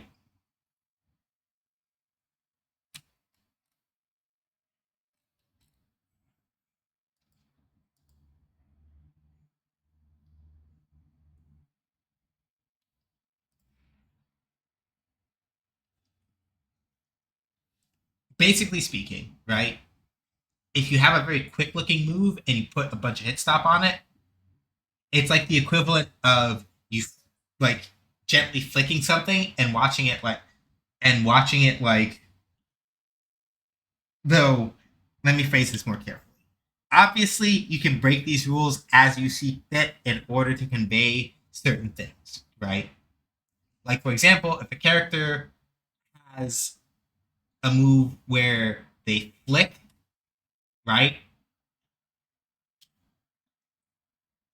Generally speaking, that's the sort of thing that would have like a light hit stop, right? But if you want to sell how absurdly powerful this thing is, right?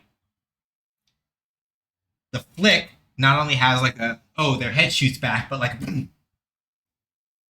right? Like at that moment, if you want to sell how strong something is, you could do it that way. But you have to be let me get back to the main point. You have to be very deliberate about how much juice you put into a hit stop, because if you do it on the wrong things, the weight of the attacks will feel not right if you're not careful about how you do it. That's the simplest way for me to explain it.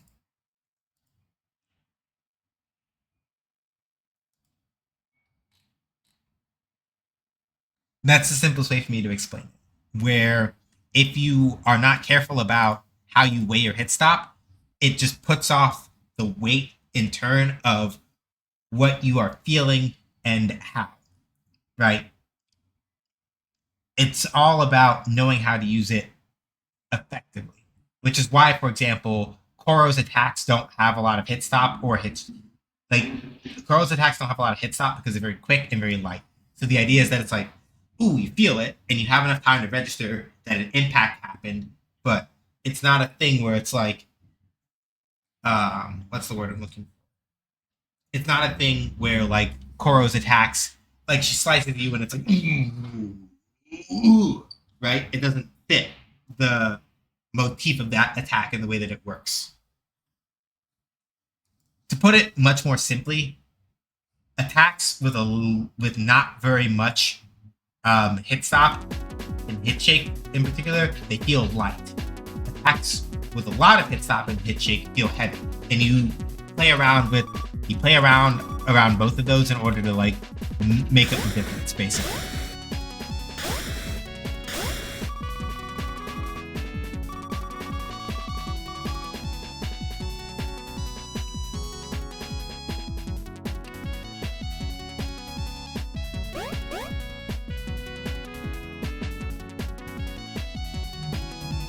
Yeah, that'll work. Okay, one thing I want to look here. Line renderer.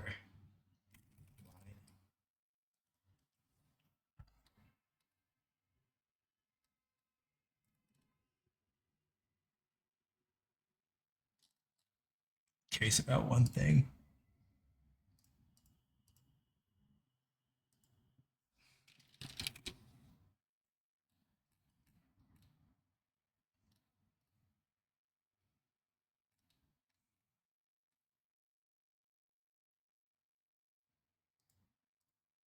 Yeah, okay.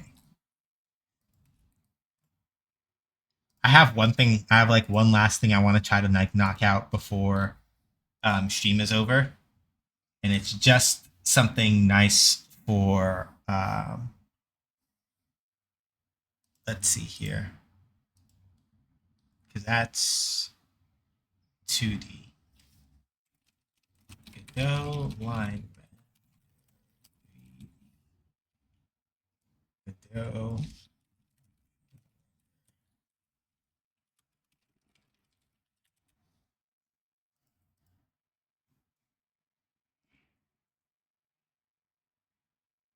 Okay, that's cool. Let me see if that's searchable in this asset library.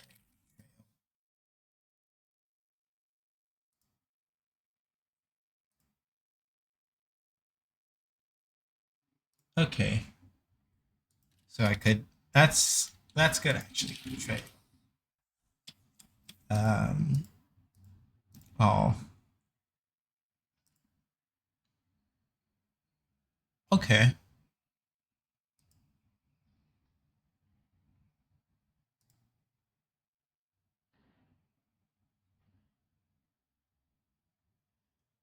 Okay.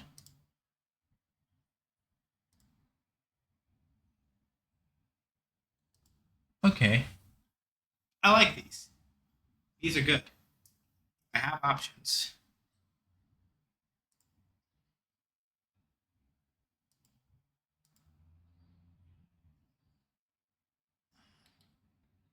I think this one. I think I'll go with this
Okay, it didn't actually work.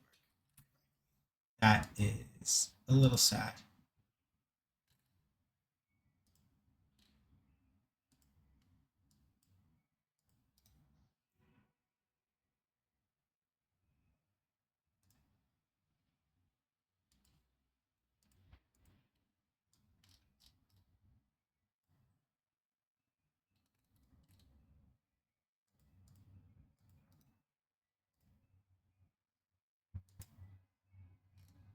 Okay, let's try this again.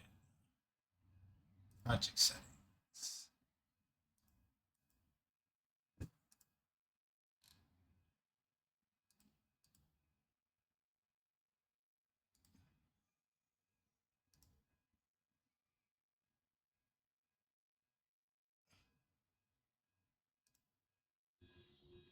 Okay, that didn't actually work the way I wanted it to. So let's just get rid of that.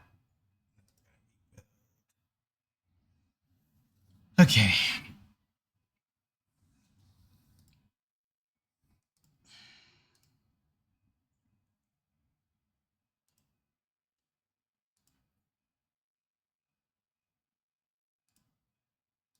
Give me a second, y'all. I am attempting to figure out how to get this thing to do the thing that it is supposed to be doing the thing with.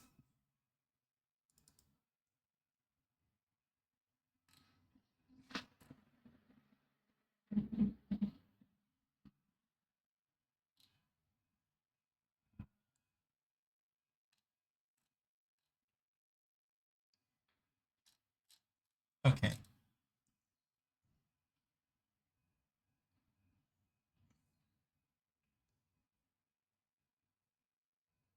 Okay, cool. So there's that whole thing. All right, got it. Uh, where are you? Where are you? Where are you? We're gonna get an ad in about 3 minutes, but there's just one thing I would like to do.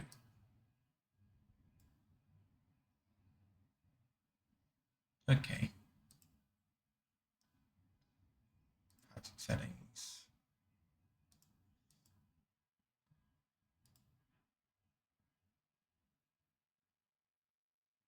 Okay. Um,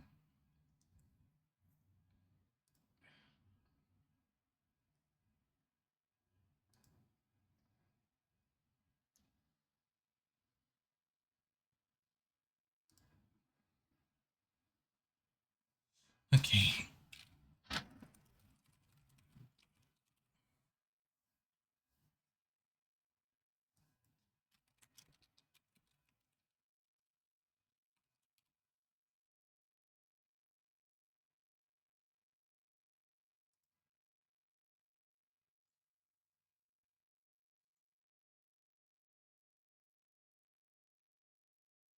Okay.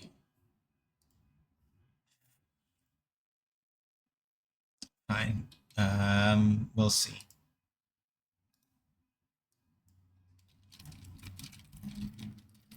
Yeah, that doesn't do anything. That's cool. So let's see here. One time. Okay, so how do I actually get this thing to function? Let me see here. Up, up. Uh,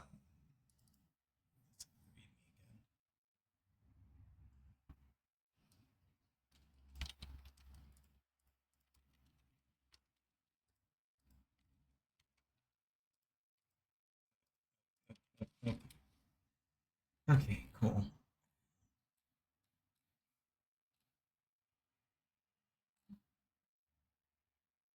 Okay, so there's no extra node to add. I see. なるほど。なるほど. Okay, I understand. Pivot, push box, add child node, node 3D. That's why. So basically, I was looking for something when I installed this thing.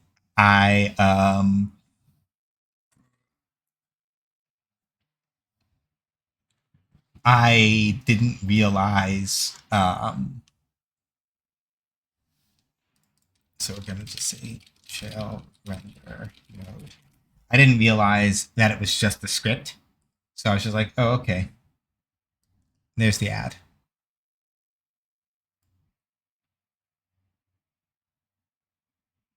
Okay, so lifetime.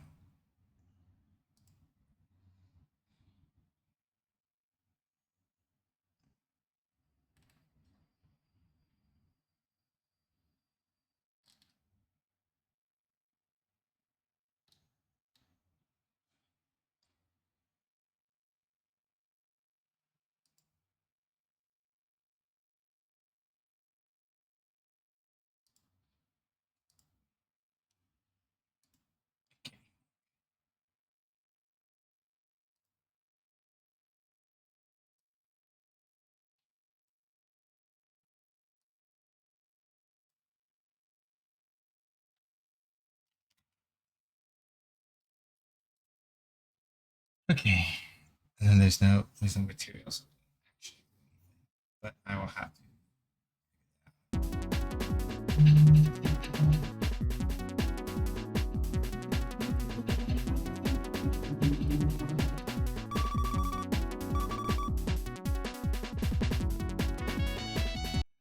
Yeah, that makes sense. Okay. So there's the curve.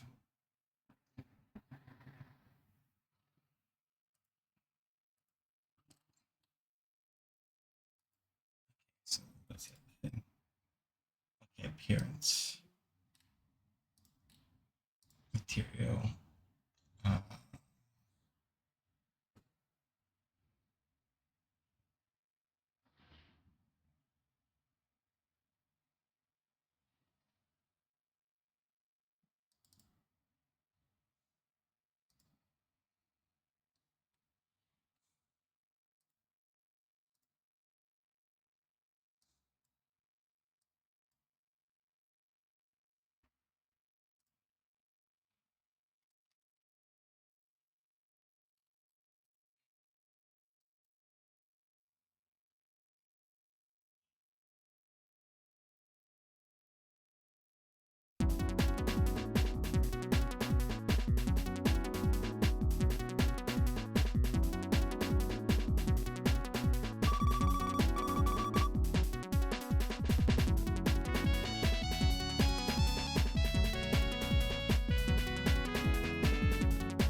hmm.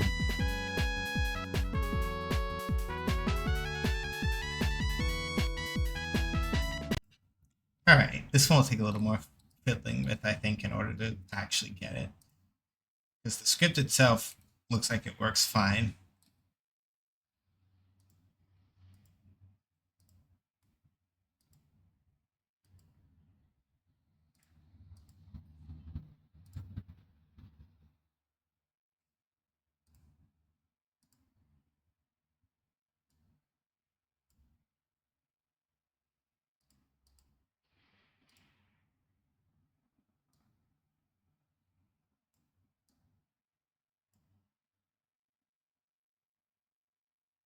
Hey, Fruit Loop, how you doing?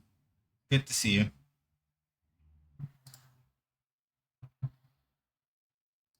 Okay, so we have material, vertex color, uses albedo. No, get that to work. Okay. Then vertex distance is, what does this mean?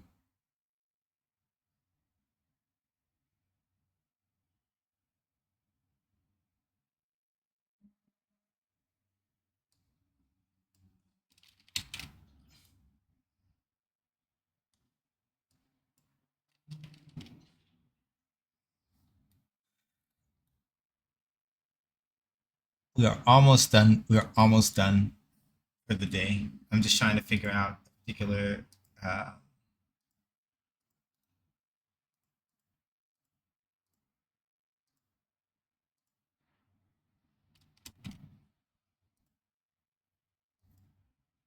exhausted you.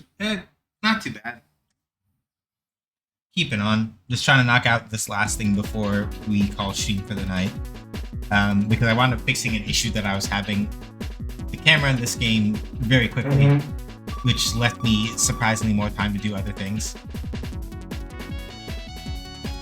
Okay, cool.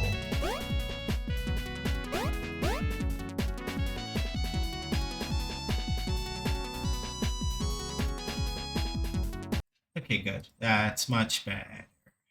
That's much better.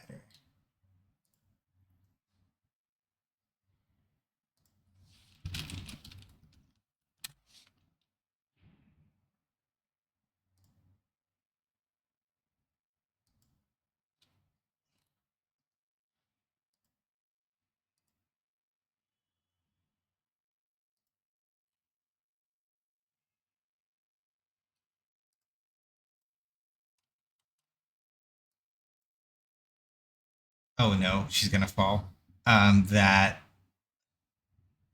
Yeah, that doesn't work. That doesn't work like that. We want this one.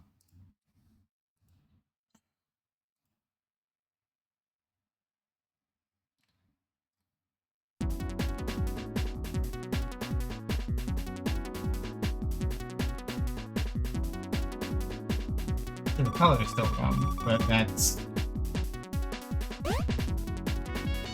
Okay. So we do want it to at least be a little bit longer than that, I think.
Yeah, so basically I only want it to be emitting when I do dashes and stuff, but the key part is that I gotta get it to, like, you know, emit and do all these other things first. That's the important part.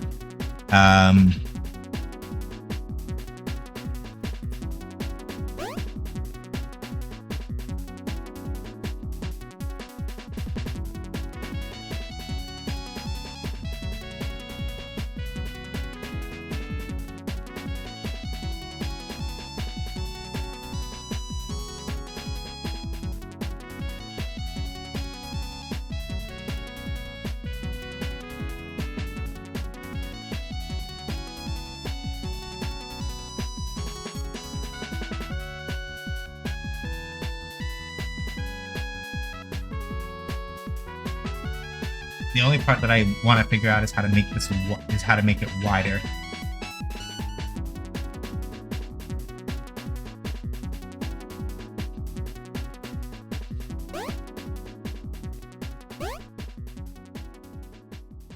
Well, guess that answers that, huh?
Alright, cool.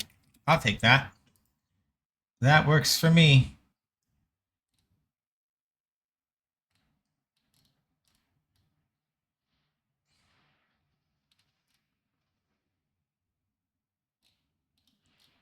Alright, good enough. And I can figure out the rest later.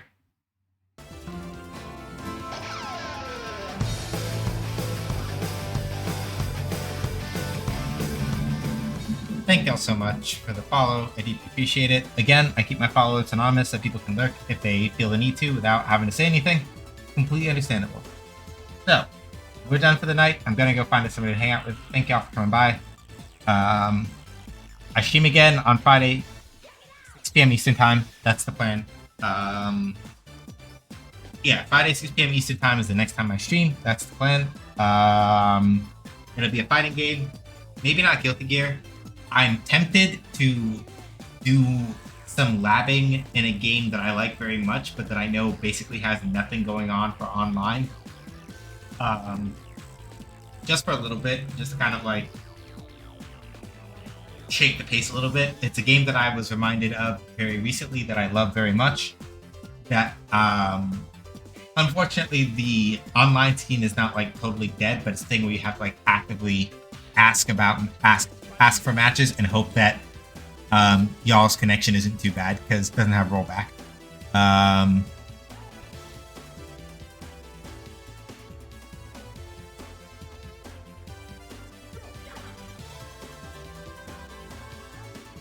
So we'll see that. Sunday, 5 p.m. Eastern Time, more Pokemon Crystal. If you want to check that out. Next Wednesday is more game stuff. Thank y'all for coming. I appreciate it.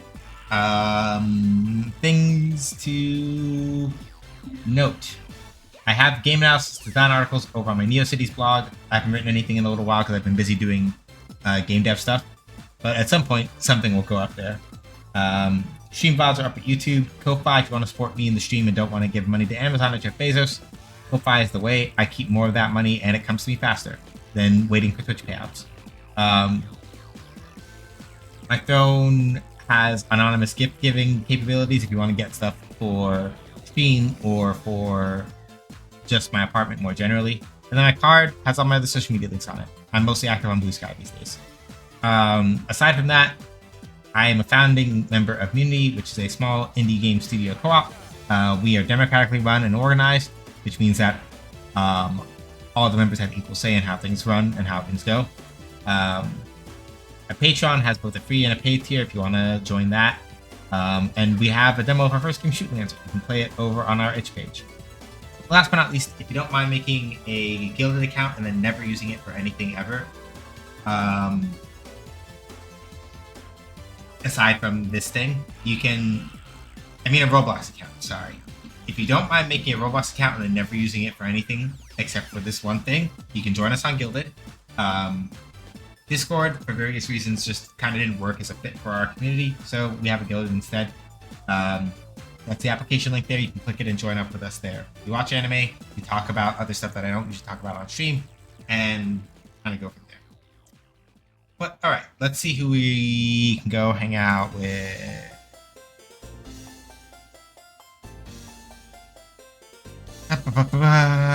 Let's see who's on that. Went to go see J-Rock that time. We went to go see Azure on Sunday, I believe. So let me put that there. Azure.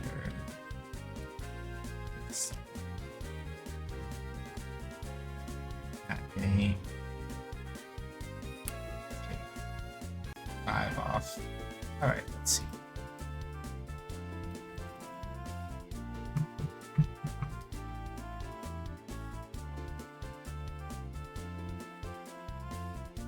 I am going to go hang out in this other stream, but that's not where we're going to raid.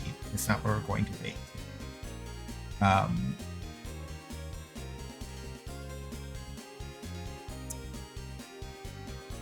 You know,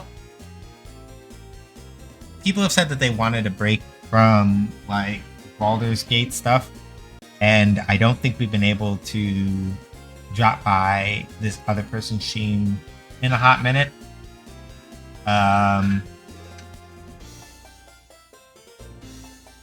So we're gonna go hang out. If we're able to raid into Ilias, we're gonna go hang out with Ilias. He does like variety stream stuff. I'm waiting for this ad to clear. I'm being advertised Overwatch and I'm just ignoring it very pointedly. Apparently they have like a new stadium game mode and like implementing pick bans or whatever. Cool. Don't really care about it. Anyway, we are going to hang out with Ilias X. He's currently playing Darkest Dungeon 2. If we can raid into him anyway. I don't think he has raids turned off, but he might. If he does, we'll find somebody else. But until next time we see you, whenever that is, stay safe, wash your hands, wear a mask.